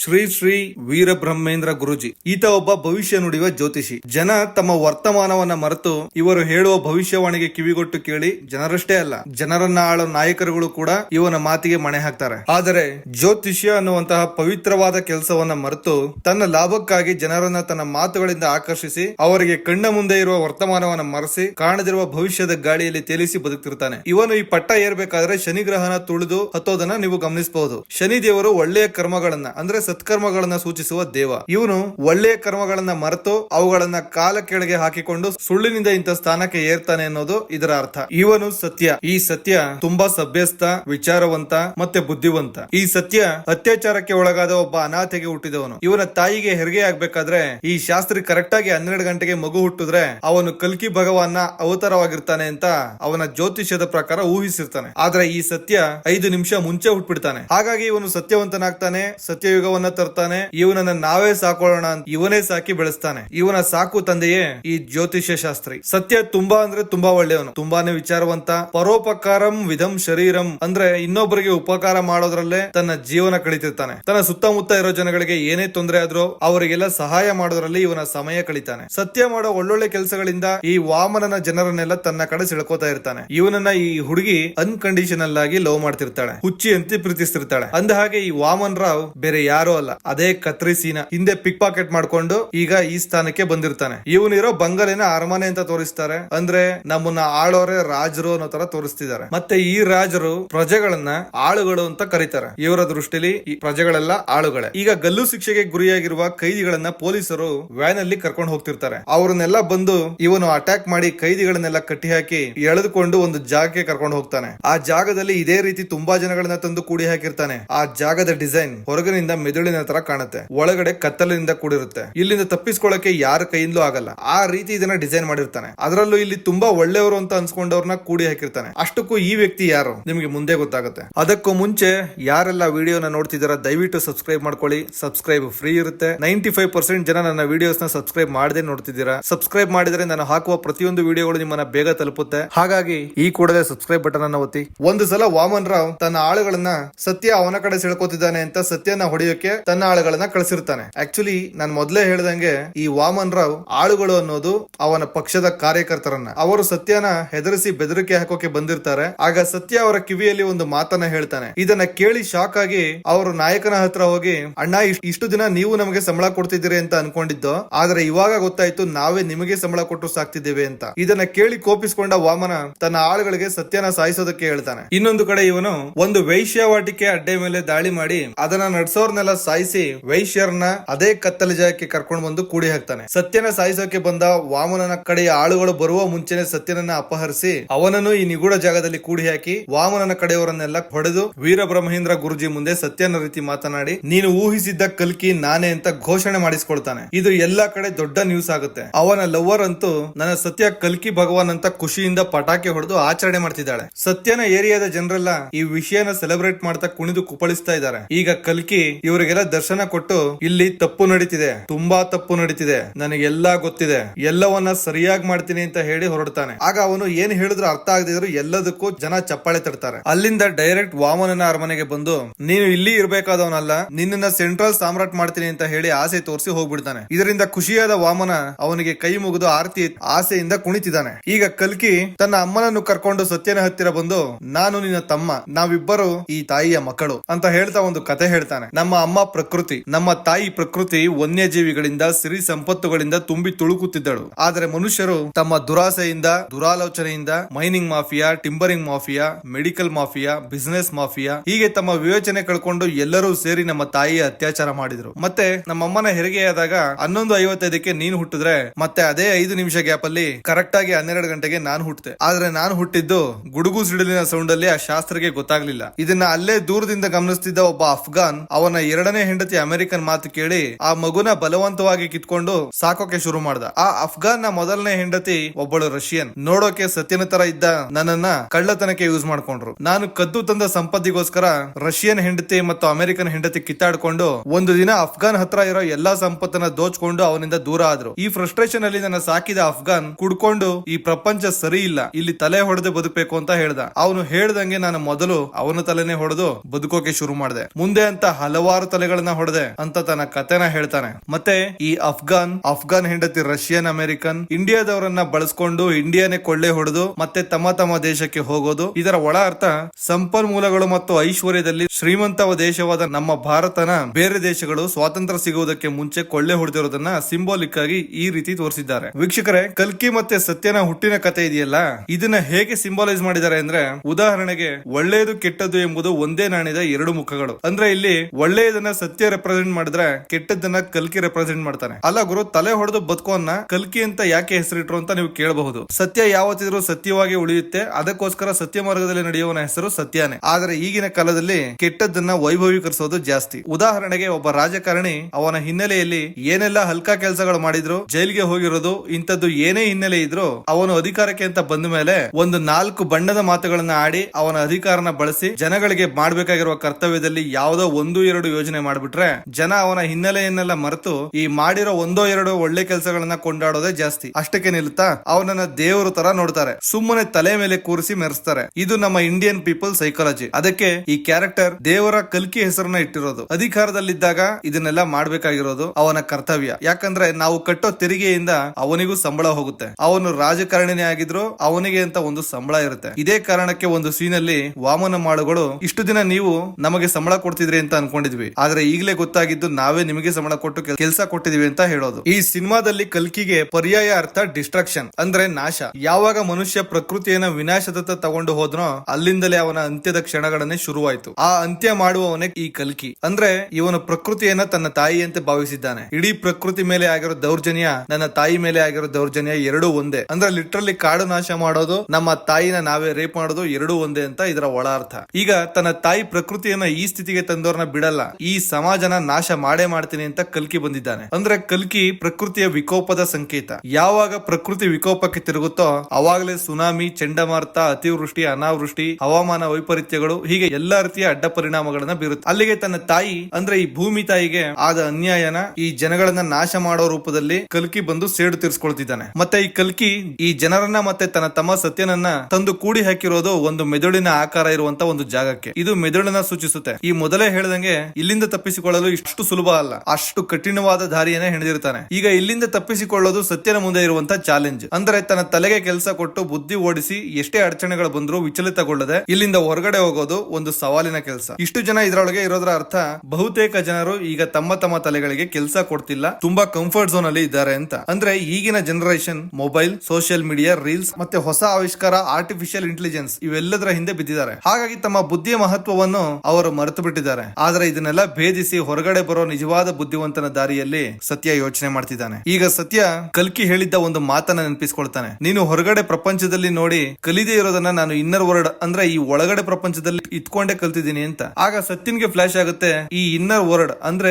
ಬೇರೆ ಯಾವುದೂ ಅಲ್ಲ, ನಮ್ಮ ತಲೆ ಅಂತ. ಸ್ವಲ್ಪ ತಲೆ ಉಪಯೋಗಿಸಿ ಯೋಚನೆ ಮಾಡಿ ತಾನು ನೋಡಿರುವುದು ಕೇಳಿರುವುದನ್ನೆಲ್ಲ ಗಮನದಲ್ಲಿಟ್ಕೊಂಡು ಕೈಗೆ ಕಟ್ಟಿದ್ದ ಹಗ್ಗವನ್ನ ಬಿಚ್ಚಿಸ್ಕೊಳ್ತಾನೆ. ಕತ್ತಲೆ, ಎಲ್ಲಾ ಕಡೆ ಕತ್ತಲೆ, ಅಂದ್ರೆ ನಾವಿರೋದು ಅಂಧಕಾರದಲ್ಲಿ ಅಂತ. ಇದರಿಂದ ಆಚೆ ಬರೋಕೆ ಏನು ಮಾಡ್ಬೇಕು? ಮೊದಲು ಕಾನ್ಸಂಟ್ರೇಟ್ ಮಾಡ್ಬೇಕು. ಸತ್ಯನ ಕೂಡಿ ಹಾಕಿರೋ ಸೆಲ್ ಅಲ್ಲೇ ಒಂದಷ್ಟು ಕೀಗಳಿದಾವೆ. ಇದರ ಅರ್ಥ ಸಮಸ್ಯೆ ಯಾವುದೇ ಇರಲಿ ಅದಕ್ಕೆ ಪರಿಹಾರನೂ ನಮ್ಮ ಹತ್ರನೇ ಇರುತ್ತೆ, ನಾವು ಹುಡುಕಿಕೊಳ್ಬೇಕು ಅಷ್ಟೇ ಅಂತ. ಈಗ ಸತ್ಯ ಮೊದಲು ಕೀಗಳಲ್ಲಿ ಟ್ರೈ ಮಾಡ್ತಾನೆ. ಹಾಗೆ ನಿಧಾನವಾಗಿ ಯೋಚನೆ ಮಾಡಿದಾಗ ಇದನ್ನ ಎಲ್ಲರೂ ಯೋಚಿಸ್ತಾರೆ. ಎಲ್ಲಾ ಕೀನು ಇಲ್ಲೇ ಇಟ್ಟಿದ್ದಾನೆ ಅಂದ್ರೆ ಇದರಲ್ಲಿರೋ ಯಾವ ಕೀಯಲ್ಲೂ ಲಾಕ್ ಓಪನ್ ಆಗಲ್ಲ, ಅದಕ್ಕೆ ಇಟ್ಟಿದ್ದಾನೆ. ಈಗ ಸ್ವಲ್ಪ ಭಿನ್ನವಾಗಿ ಯೋಚನೆ ಮಾಡಿದಾಗ ಆ ಕೀಗಳನ್ನ ಬಳಸಿ ಆ ಲಾಕರ್ ಸ್ಕ್ರೂನ ಬಿಚ್ಚಿ ಹೋಗ್ಬಹುದು ಅಂತ ಐಡಿಯಾ ಮಾಡಿ ಸಕ್ಸಸ್ ಆಗ್ತಾನೆ. ಯಶಸ್ವಿಯಾಗಿ ಬಾಗಿಲು ತೆಗೆದು ಸೆಲ್ಲಿಂದ ಆಚೆ ಬರ್ತಾನೆ. ಆಚೆ ಬಂದು ಹೋಗ್ಬೇಕಾದ್ರೆ ಅವನಿಗೆ ಗೊತ್ತಿಲ್ಲದ ಹಾಗೆ ಕೆಲವರು ಅವನ ಸುತ್ತಮುತ್ತ ಅಟ್ಯಾಕ್ ಮಾಡ್ತಾರೆ. ಅಟ್ಯಾಕ್ ಮಾಡಿದವರು ಯಾರು, ಅವರೆಲ್ಲ ಹೇಗೆ ಅಟ್ಯಾಕ್ ಮಾಡ್ತಿದ್ದಾರೆ ಅಂತ ಸತ್ಯ ನಿಧಾನವಾಗಿ ಯೋಚನೆ ಮಾಡಿ ಅವರ ಹೊಡೆತಗಳನ್ನ ತಪ್ಪಿಸಿಕೊಂಡು ಸಿಕ್ಕ ಕೆಲವೇ ಬೆಳಕಿನ ಅವಕಾಶದಲ್ಲಿ ಹಗ್ಗ ಹುಡುಕಿ ಯಶಸ್ವಿಯಾಗಿ ಮುಂದೆ ಬರ್ತಿದ್ದಾನೆ. ಇದರ ಅರ್ಥ ನಾವು ಯಾವುದೇ ಕೆಲಸ ಮಾಡೋಕೆ ಹೋದಾಗ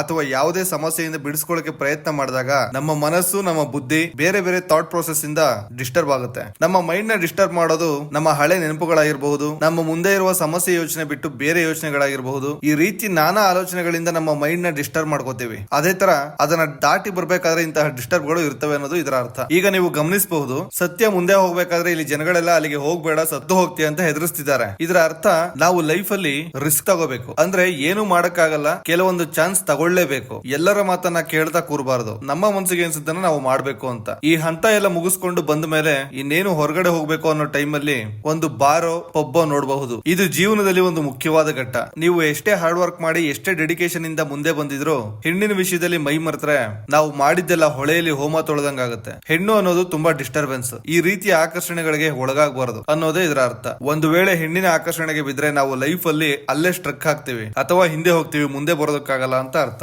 ಇಷ್ಟೆಲ್ಲ ಅಡಚಣೆಗಳಿದ್ರು ಏಕಾಗ್ರತೆಯಿಂದ ನಿಧಾನವಾಗಿ ಯೋಚಿಸಿ, ಯಾರ ಮಾತು ಕೇಳದೆ ವಿಚಲಿತನಾಗದೆ ಆಕರ್ಷಣೆಗಳಿಗೆ ಒಳಗಾಗದೆ ಅಂತೂ ಇಂತೂ ಸತ್ಯ ಹೊರಗಡೆ ಬರ್ತಾನೆ. ಆಗ ಮನ್ಸಲ್ಲಿ ಅನ್ಕೋತಾನೆ, ಇವರನ್ನ ಯಾರು ಕಾಪಾಡಕ್ಕಾಗಲ್ಲ, ಅವರೇ ಆಚೆ ಬರಬೇಕು ಅಂತ. ಅದರ ಅರ್ಥ ನಮ್ಮ ಮನ್ಸನ್ನ, ನಮ್ಮ ಮೆದುಳನ್ನ ನಾವೇ ಗೆಲ್ಬೇಕು, ಬೇರೆ ಯಾರು ನಮಗೆ ದಾರಿ ತೋರ್ಸಲ್ಲ, ನಮ್ಮ ದಾರಿನ ನಾವೇ ಹುಡ್ಕೋಬೇಕು ಅಂತ ಅರ್ಥ. ಈ ಕಡೆ ದೇವರ ಹೆಸರಲ್ಲಿ ನಾಶದ ಸಂಕೇತವಾಗಿರೋ ಕಲ್ಕಿಯ ದರ್ಶನ ಪಡೆಯೋಕೆ ಜನ ಸಾಕಾರನೆ ಬಂದಿದೆ. ಅವರಿಗೆಲ್ಲ ದರ್ಶನ ಕೊಡ್ತಾ ಕಲ್ಕಿ ಒಂದು ಕನ್ನಡಿ ಇಟ್ಟು ಸೆಂಟ್ರಲ್ಲಿ ನಾಮ ಇಟ್ಟು ಅವರ ಮುಖಾನೇ ಅವರಿಗೆ ತೋರಿಸಿ ಒಂದು ಪಿಂಡದ ಉಂಡೆ ಕೊಟ್ಟು ಕಳಿಸ್ತಿದ್ದಾನೆ. ಅದರ ಅರ್ಥ ನೀವು ದೇವರು ದಿಂಡ್ರು ಅಂತ ಮನುಷ್ಯನ ಮೆರೆಸಿದ್ರೆ ಕೊನೆಗೆ ಅವನಿಂದ ನಿಮಗೆ ಸಿಗೋದು ನಾಮ ಅಷ್ಟೇ, ಜೊತೆಗೆ ಅಂತ್ಯದ ಸಂಕೇತವಾದ ಪಿಂಡವನ್ನ ಪ್ರಸಾದ ಅಂತ ಹೇಳಿ ಕೊಟ್ಟು ಕಳಿಸ್ತಿದ್ದಾನೆ. ಮೂಢ ಜನ ಅದನ್ನ ನಂಬಿಕೊಂಡು ಹೋಗ್ತಿದ್ದಾರೆ. ಇತ್ತ ಅಧಿಕಾರದಲ್ಲಿದ್ದ ವಾಮನನ ಜೊತೆ ಈ ವೈಶ್ಯರನ್ನ ಬಿಟ್ಟು ಅವನು ಆಡೋ ಆಟಗಳನ್ನೆಲ್ಲ ಅವನಿಗೆ ಗೊತ್ತಿಲ್ಲದ ಹಾಗೆ ರೆಕಾರ್ಡ್ ಮಾಡಿಸಿರ್ತಾನೆ. ಮತ್ತೆ ಅವನ ಜಾಗದಲ್ಲಿ ಇವನು ತನ್ನ ಕೆಲಸಗಳನ್ನ ಶುರು ಮಾಡಿರ್ತಾನೆ. ದಾರಿಗೆಲ್ಲ ಕಸ ಹಾಕ್ಸೋದು, ಚೆನ್ನಾಗಿರೋ ರೋಡ್ ನ ಕಿತ್ತಾಕಿ ಗುಂಡಿ ಮಾಡಿಸೋದು. ಇದನ್ನೆಲ್ಲ ನೋಡಿ ಮೀಡಿಯಾ ಮುಂದೆ ಕಂಪ್ಲೇಂಟ್ ಮಾಡ್ತಾ ಜನರೆಲ್ಲ ಜಗಳ ಮಾಡ್ಬೇಕಾದ್ರೆ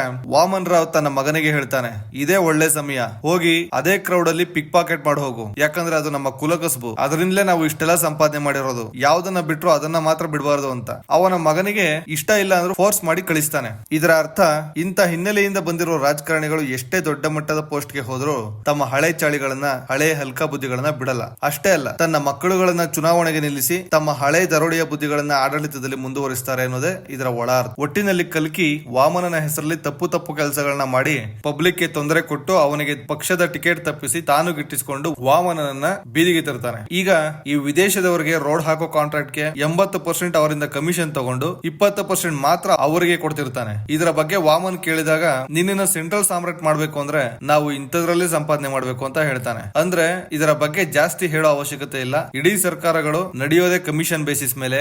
ಯಾವ ಪಕ್ಷ ಎಷ್ಟೆಷ್ಟು ಪರ್ಸೆಂಟ್ ಕಮಿಷನ್ ಗೆ ಫೇಮಸ್ ಅಂತ ಈಗಾಗಲೇ ನಮ್ಮ ರಾಜ್ಯದ ಜನರು ನೋಡಿದ್ದಾರೆ. ಮತ್ತೆ ಈ ದಾರಿಯಲ್ಲಿ ಸಂಪಾದನೆ ಮಾಡಿ ಆ ದುಡ್ಡನ್ನ ಜನಗಳಿಗೆ ಹಂಚಿ ಎಲೆಕ್ಷನ್ ಅಲ್ಲಿ ಗೆಲ್ತಾರೆ. ಇಷ್ಟೇ ಇವರ ಟೆಕ್ನಿಕ್ ಅನ್ನೋದನ್ನ ಒಂದೇ ಸೀನಲ್ಲಿ ತೋರಿಸಿದ್ದಾರೆ. ಈಗ ವಾಮನ್ ರಾವ್ ಹೇಳ್ತಾನೆ, ಇಷ್ಟು ದಿವಸ ಎಷ್ಟೇ ಕೆಟ್ಟ ಕೆಲಸಗಳನ್ನ ಮಾಡಿರೋ, ಆದ್ರೆ ಇದು ಎಲೆಕ್ಷನ್ ಟೈಮ್ ಅಲ್ಲಿ ನಾವು ಆಳುಗಳಿಗೆ ಅಂದ್ರೆ ಜನರಿಗೆ ಒಳ್ಳೇದನ್ನೇ ಮಾಡ್ಬೇಕು, ಇಲ್ಲ ಅಂದ್ರೆ ಎಲೆಕ್ಷನ್ ಅಲ್ಲಿ ಸೋಲ್ಸಿ ಬಿಡ್ತಾರೆ ಅಂದಾಗ ಕಲ್ಕಿ, ನಿನಗೆ ನಮ್ಮ ಆಳುಗಳ ಸೈಕಾಲಜಿ ಗೊತ್ತಿಲ್ಲ. ನಮ್ಮ ಆಳುಗಳು ಹೊಟ್ಟೆಗೆ ಊಟ ಇಲ್ಲ ಅಂದ್ರೆ ವಾರಗಟ್ಲೆ ಬದುಕ್ ಬಿಡ್ತಾರೆ, ಆದ್ರೆ ತಲೆಗೆ ಊಟ ಇಲ್ಲ ಅಂದ್ರೆ ವಿಲವಿಲ ಅಂತ ಒದ್ದಾಡ್ಬಿಡ್ತಾರೆ. ಅವರ ತಲೆಗೆ ಊಟ ಹಾಕೋದಕ್ಕೆ ನಾನು ಒಂದು ಒಳ್ಳೆ ಮೆನು ರೆಡಿ ಮಾಡಿದ್ದೇನೆ ಅಂದಾಗ ನ್ಯೂಸ್ ಅಲ್ಲೆಲ್ಲ ಕೋಟಿ ಹಗರಣ ಮತ್ತೆ ವಾಮನ್ ರಾವ್ ರಾಸಲೀಯ ವಿಡಿಯೋಗಳು ಟಿವಿ ಮೀಡಿಯಾ ಮತ್ತೆ ಸೋಷಿಯಲ್ ಮೀಡಿಯಾದಲ್ಲಿ ಹರಿದಾಡ್ತಿರೋದನ್ನ ತೋರಿಸ್ತಾರೆ. ಆಗ ಈ ಟ್ರೋಲ್ ಆಗುತ್ತೆ ಸಾಂಗ್ ಬರುತ್ತೆ. ಇದರ ಅರ್ಥ ಜನಗಳಿಗೆ ಮಾತಾಡೋಕೆ, ಡಿಸ್ಕಸ್ ಮಾಡೋಕೆ ಏನಾದ್ರೂ ಒಂದು ಕಾಂಟ್ರವರ್ಸಿ, ಏನಾದ್ರೂ ಒಂದು ಸುದ್ದಿ ಇರಲೇಬೇಕು. ಅದು ರೀಲ್ಸ್ ಟ್ರೆಂಡಿಂಗ್ ಆಗಿರಬಹುದು, ರಾಜಕಾರಣಿಗಳ ಕಾಮಲಿಲಿಯ ವಿಡಿಯೋ ಲೀಕ್ ಆಗಿರಬಹುದು, ಸೆಲೆಬ್ರಿಟೀಸ್ ಕಾಂಟ್ರವರ್ಸಿ ಆಗಿರಬಹುದು. ಒಟ್ಟಿನಲ್ಲಿ ಜನಗಳಿಗೆ ಎಂಟರ್ಟೈನ್ಮೆಂಟ್ ಬೇಕು. ಅದು ಯಾವ ಮೂಲೆಯಿಂದ ಬಂದ್ರು ತಗೋತಾರೆ. ಮತ್ತೆ ಅದೆಂತ ಸೀರಿಯಸ್ ವಿಷಯ ಆಗಿದ್ರು ಅದನ್ನ ತಮಾಷೆ ಮಾಡಿಕೊಂಡು ರೀಲ್ಸ್ ಮಾಡ್ಕೊಂಡು ಅದರಲ್ಲೂ ಮಜಾ ತಗೋತಾರೆ. ಈ ಟ್ರೆಂಡಿಂಗ್ ವಿಷಯಗಳಲ್ಲೇ ಜನ ಮಗ್ನರಾಗಿ ಬಿಟ್ಟಿರ್ತಾರೆ. ಇದನ್ನೇ ಆ ಸೀನ್ ಅಲ್ಲಿ ಆಳುಗಳಿಗೆ ಹೊಟ್ಟೆಗೆ ಊಟ ಇಲ್ಲ ಅಂದ್ರೂ ತಲೆಗೆ ಊಟ ಇರಬೇಕು ಅಂತ ಹೇಳಿರೋದು. ಅದಕ್ಕೋಸ್ಕರನೇ ಆ ಟ್ರೋಲ್ ಸಾಂಗ್ ಅಲ್ಲಿ ಇರೋಬರೋ ಮೇಮ್ಸ್ ನೆಲ್ಲ ಹಾಕೊಂಡು ಲಿರಿಕ್ಸ್ ಬರೆದು ಸಾಂಗ್ ಮಾಡಿದ್ದಾರೆ. ಈ ಕಡೆ ಸತ್ಯ ಎಲ್ಲಾ ರೀತಿಯ ಅಡ್ಡಿಗಳನ್ನ ಭೇದಿಸಿ ತಲೆ ಉಪಯೋಗಿಸಿ ಪ್ರತಿಯೊಂದು ಹಂತನೂ ಯಶಸ್ವಿಯಾಗಿ ಹುಷಾರಾಗಿ ದಾಟುತ್ತಾ ಹೊರಗಡೆ ಬರ್ತಿದ್ದಾನೆ. ಅದೇ ಸಮಯದಲ್ಲಿ ಹೊರಗಡೆ ಕಲ್ಕಿ ಯುದ್ಧ ಮಾಡ್ತಿದ್ದಾನೆ. ಇವನ ಆಪೋಸಿಟ್ ಫೈಟ್ ಮಾಡ್ತಿರೋ ಕಾಸ್ಟ್ಯೂಮ್ ನೋಡಿದ್ರೆ ಅದರಲ್ಲಿ ಧರ್ಮನ ರೆಪ್ರೆಸೆಂಟ್ ಮಾಡಿದ್ದಾರೆ. ಹಿಂದೂ, ಮುಸ್ಲಿಂ, ಕ್ರೈಸ್ತರ ಜೊತೆ ಫೈಟ್ ಮಾಡ್ತಿದ್ದಾನೆ. ಜೊತೆಗೆ ರೈತರ ಕಾಸ್ಟ್ಯೂಮ್ ಅನ್ನು ನೀವು ನೋಡಬಹುದು. ಇದರ ಅರ್ಥ ರಾಜಕೀಯದಲ್ಲಿ ಬೆಳಿಬೇಕು ಅಂದ್ರೆ ಈ ಧರ್ಮದ ದಾಂಧಲೆ ಎಬ್ಬಿಸಿ ಆ ವಿಷಯ ಇಟ್ಕೊಂಡೆ ಎಲ್ಲಾ ಧರ್ಮದವರನ್ನ ತುಳಿತಾ ತಾವು ಬೆಳಿಬೇಕು ಅಂತ ಸಿಂಬಾಲಿಕ್ ಆಗಿ ಈ ಫೈಟ್ ನ ರೆಪ್ರೆಸೆಂಟ್ ಮಾಡಿದ್ದಾರೆ. ಅದೇ ಸಮಯದಲ್ಲಿ ಮೀಡಿಯಾದವರೆಲ್ಲ ಈ ಧರ್ಮ ಯುದ್ಧದಲ್ಲಿ ಯಾರ್ ಗೆದ್ರು ಅಂತ ಬ್ರೇಕಿಂಗ್ ನ್ಯೂಸ್ ಮಾಡ್ತಿದ್ದಾರೆ. ಇದರ ಅರ್ಥ ನಮ್ಮ ಇಂಡಿಯಾದಲ್ಲಿ ಎಲೆಕ್ಷನ್ ನಡೆಯೋದು ಧರ್ಮದ ಮೇಲೆ, ರಾಜಕಾರಣಿಗಳ ಕಾರ್ಯಕ್ಷಮತೆಯ ಮೇಲಲ್ಲ ಅಂತ. ಈ ಯುದ್ಧದಲ್ಲಿ ಕೊನೆಗೆ ಕಲ್ಕಿ ಗೆಲ್ತಾನೆ ಅಂದ್ರೆ ರಾಜಕಾರಣಿನೇ ಗೆಲ್ತಾನೆ, ಆದ್ರೆ ಯಾವ ಧರ್ಮಗಳು ಗೆಲ್ಲಲ್ಲ ಅನ್ನೋದು ಇದರ ಅರ್ಥ. ಈ ಸೀನಲ್ಲಿ ಅರಮನೆಯಲ್ಲಿ ಮಲಗಿದ್ದ ಎಲ್ಲಾ ಜನರು ಇದ್ದಕ್ಕಿದ್ದ ಹಾಗೆ ಎಚ್ಚರ ಆಗಿ ಎಲ್ಲರೂ ನಮ್ಮ ನಾಯಕರನ್ನ ಆಯ್ಕೆ ಮಾಡೋಣ ಅಂತ ಓಡಿ ಹೋಗ್ತಿದ್ದಾರೆ. ಇದರ ಅರ್ಥ ಎಲೆಕ್ಷನ್ ಬರೋವರೆಗೂ ಯಾವುದ್ರ ಬಗ್ಗೆನೂ ಯೋಚನೆ ಮಾಡದೆ ನಿದ್ದೆ ಮಾಡೋ ಜನ ಅವತ್ತಿನ ದಿನ ಮಾತ್ರ ಆ ಚುನಾವಣೆಯ ಅಲೆಯಲ್ಲಿ ತುಂಬಾ ಆಕ್ಟಿವ್ ಆಗಿ ಮತ್ತೆ ಲೀಡರ್ ನೇ ಸೆಲೆಕ್ಟ್ ಮಾಡ್ಬೇಕು ಅಂತಾನೆ ಹೋಗ್ತಾರೆ. ಈ ಸೀನಲ್ಲಿ ಜನರೆಲ್ಲ ಅರಮನೆಯಲ್ಲಿ ಮಲಗಿದ್ದಾರೆ. ಎಲೆಕ್ಷನ್ ಟೈಮ್ ಅಂತ ರಾಜಕಾರಣಿಗಳು ಆಚೆ ಇದ್ದಾರೆ. ಇದರ ಅರ್ಥ ಈ ಅರಮನೆ ಅಂದ್ರೆ ಈ ರಾಜ್ಯ, ಈ ದೇಶ ನಮ್ಮದು. ಇಲ್ಲಿ ಇರ್ಬೇಕಾಗಿರೋದು ನಾವು. ಪ್ರಜಾಪ್ರಭುತ್ವ ಅಂದ್ರೆ ಅದೇ. ಆದ್ರೆ ನಾವೇನ್ ಮಾಡಿದೀವಿ, ನಾಯಕನ ಆಯ್ಕೆ ಮಾಡಿ ಅಲ್ಲಿ ಕೂರ್ಸ್ಬಿಟ್ಟಿದೀವಿ. ಮಿಕ್ಕ ಎಲ್ಲಾ ದಿನಗಳು ನಾವು ಹೊರಗಡೆ ಇರ್ತೀವಿ, ನಮ್ಮನ್ನ ಆಳೋ ನಾಯಕರು ಒಳಗಡೆ ಇರ್ತಾರೆ. ಆದ್ರೆ ಎಲೆಕ್ಷನ್ ಎಲೆಕ್ಷನ್ ದಿನ ಮಾತ್ರ ಜನಗಳಿಗೆ ಈ ತರ ಟ್ರೀಟ್ಮೆಂಟ್ ಸಿಗುತ್ತೆ. ಯಾಕಂದ್ರೆ ಅವತ್ತು ಅರಮನೆ ಒಳಗಿದ್ದ ನಾಯಕರೆಲ್ಲ ವೋಟ್ ಕೇಳೋಕೆ ಹೊರಗಡೆ ಬಂದಿರ್ತಾರೆ. ಇದು ಇದರ ಮೂಲ ಅರ್ಥ. ಅಲ್ಲೊಬ್ಬ ಹೇಳ್ತಾನೆ, ಈ ದಿನ ನಮಗೆ ತುಂಬಾ ಪ್ರಮುಖವಾದ ದಿನ. ನಾವು ಇಷ್ಟು ದಿನ ನಮಗೆ ರಾಜ ಬೇಕು ಅಂತ ಆಯ್ಕೆ ಮಾಡ್ತಿದ್ವಿ, ಅದು ಬೇಡ.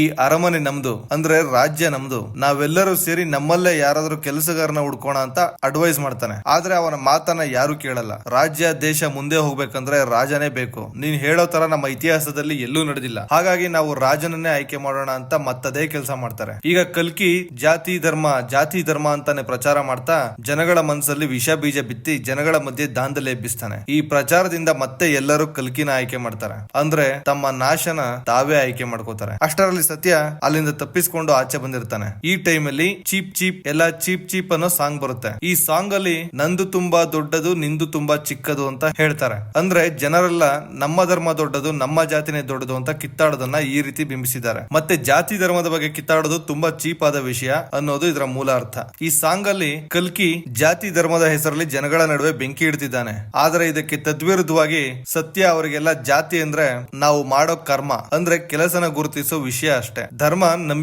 ಧರ್ಮದ ನಂಬಿಕೆ ಎಲ್ಲ ಮನ್ಸಲ್ಲಿ ಇಟ್ಕೋಬೇಕು. ಹೊರಗಡೆ ತೆಗೆದ್ರೆ ಅದು ಚೀಪ್ ಆಗುತ್ತೆ ಅಂತ ಜನಗಳನ್ನ ಮತ್ತೆ ತನ್ನ ಕಡೆ ಸೆಳ್ಕೋತಾನೆ. ಇದರಿಂದ ತಮ್ಮ ಅರಮನೆಯಲ್ಲಿ ಕಸ ಹೊಡೆಯೋಕು ಯಾರು ಇಲ್ದೆ ಇವರಿಬ್ರೇ ಉಳ್ಕೋತಾರೆ. ಆಗ ಈ ಜೋಕರ್ ಕಲ್ಕಿ ತಾಯಿಗೆ ಸತ್ಯ ತಂದಿರುವ ಸತ್ಯಯುಗನ ತೋರಿಸ್ತಿರ್ತಾನೆ. ಇದನ್ನ ನೋಡಿ ಕೋಪಿಸಿಕೊಂಡ ಕಲ್ಕಿ ಅವನನ್ನು ಆ ನಿಗೂಢ ಜಾಗಕ್ಕೆ ಎತ್ತಾಕೊಂಡು ಹೋಗಿ, ನೀನು ಎಲ್ಲಾ ಕಡೆ ಸೆಟ್ ಆಗ್ಬಿಡ್ತೀಯ ಅಲ್ವಾ? ಜೋಕರ್ ಎಲ್ಲಾ ಕಡೆ ಸೆಟ್ ಆಗೋದಕ್ಕೆ ನಾನ್ ಆಡ್ತಿರೋದು ರಮ್ಮಿ ಆಟ ಅಲ್ಲ, ನಾನ್ ಆಡ್ತಿರೋದು ಅಂದರ್ ಬಾಹರ್. ಇಲ್ಲಿ ಜೋಕರ್ಗೆ ಕೆಲ್ಸ ಇಲ್ಲ ಅಂತ ಹೇಳಿ ಅವನನ್ನ ಸಾಯಿಸ್ಬಿಡ್ತಾನೆ. ಇದರ ಅರ್ಥ ಇಲ್ಲಿ ಈ ಜೋಕರ್ ಪಾತ್ರನ ನೀವು ಮೀಡಿಯಾ ಅಥವಾ ಸೋಷಿಯಲ್ ಮೀಡಿಯಾ ಅಂತ ಅನ್ಕೋಬಹುದು. ಸೋಷಿಯಲ್ ಮೀಡಿಯಾದಲ್ಲಿ ಒಳ್ಳೆಯದು ಸ್ಪ್ರೆಡ್ ಆಗುತ್ತೆ, ಕೆಟ್ಟದ್ದು ಸ್ಪ್ರೆಡ್ ಆಗುತ್ತೆ. ಈ ಜೋಕರ್ ಉದ್ಧಾರ ಮಾಡೋ ಸತ್ಯನ ಕಡೆನೂ ಇರ್ತಾನೆ, ನಾಶ ಮಾಡೋ ಕಲ್ಕಿ ಕಡೆನೂ ಇರ್ತಾನೆ. ಅಂದ್ರೆ ಈ ಮೀಡಿಯಾನ ನಾವು ಒಳ್ಳೇದಕ್ಕೂ ಬಳಸಬಹುದು, ಕೆಟ್ಟದಕ್ಕೂ ಬಳಸಬಹುದು ಅಂತ ಅರ್ಥ. ಈಗ ಕಲ್ಕಿ ತಾಯಿಗೆ ಒಂದು ಮಾತು ಹೇಳ್ತಾನೆ, ಅಮ್ಮ ನಿನ್ನ ಮಗ ಸತ್ಯ ಎಲ್ಲಿಂದ ತಪ್ಪಿಸ್ಕೊಂಡ ಗೊತ್ತಾ? 2500 ವರ್ಷಗಳ ಹಿಂದೆ ಇಲ್ಲಿಂದ ಒಬ್ಬ ತಪ್ಪಿಸ್ಕೊಂಡಿದ್ದ. ಅವನ ಹೆಸರು ಬುದ್ಧ.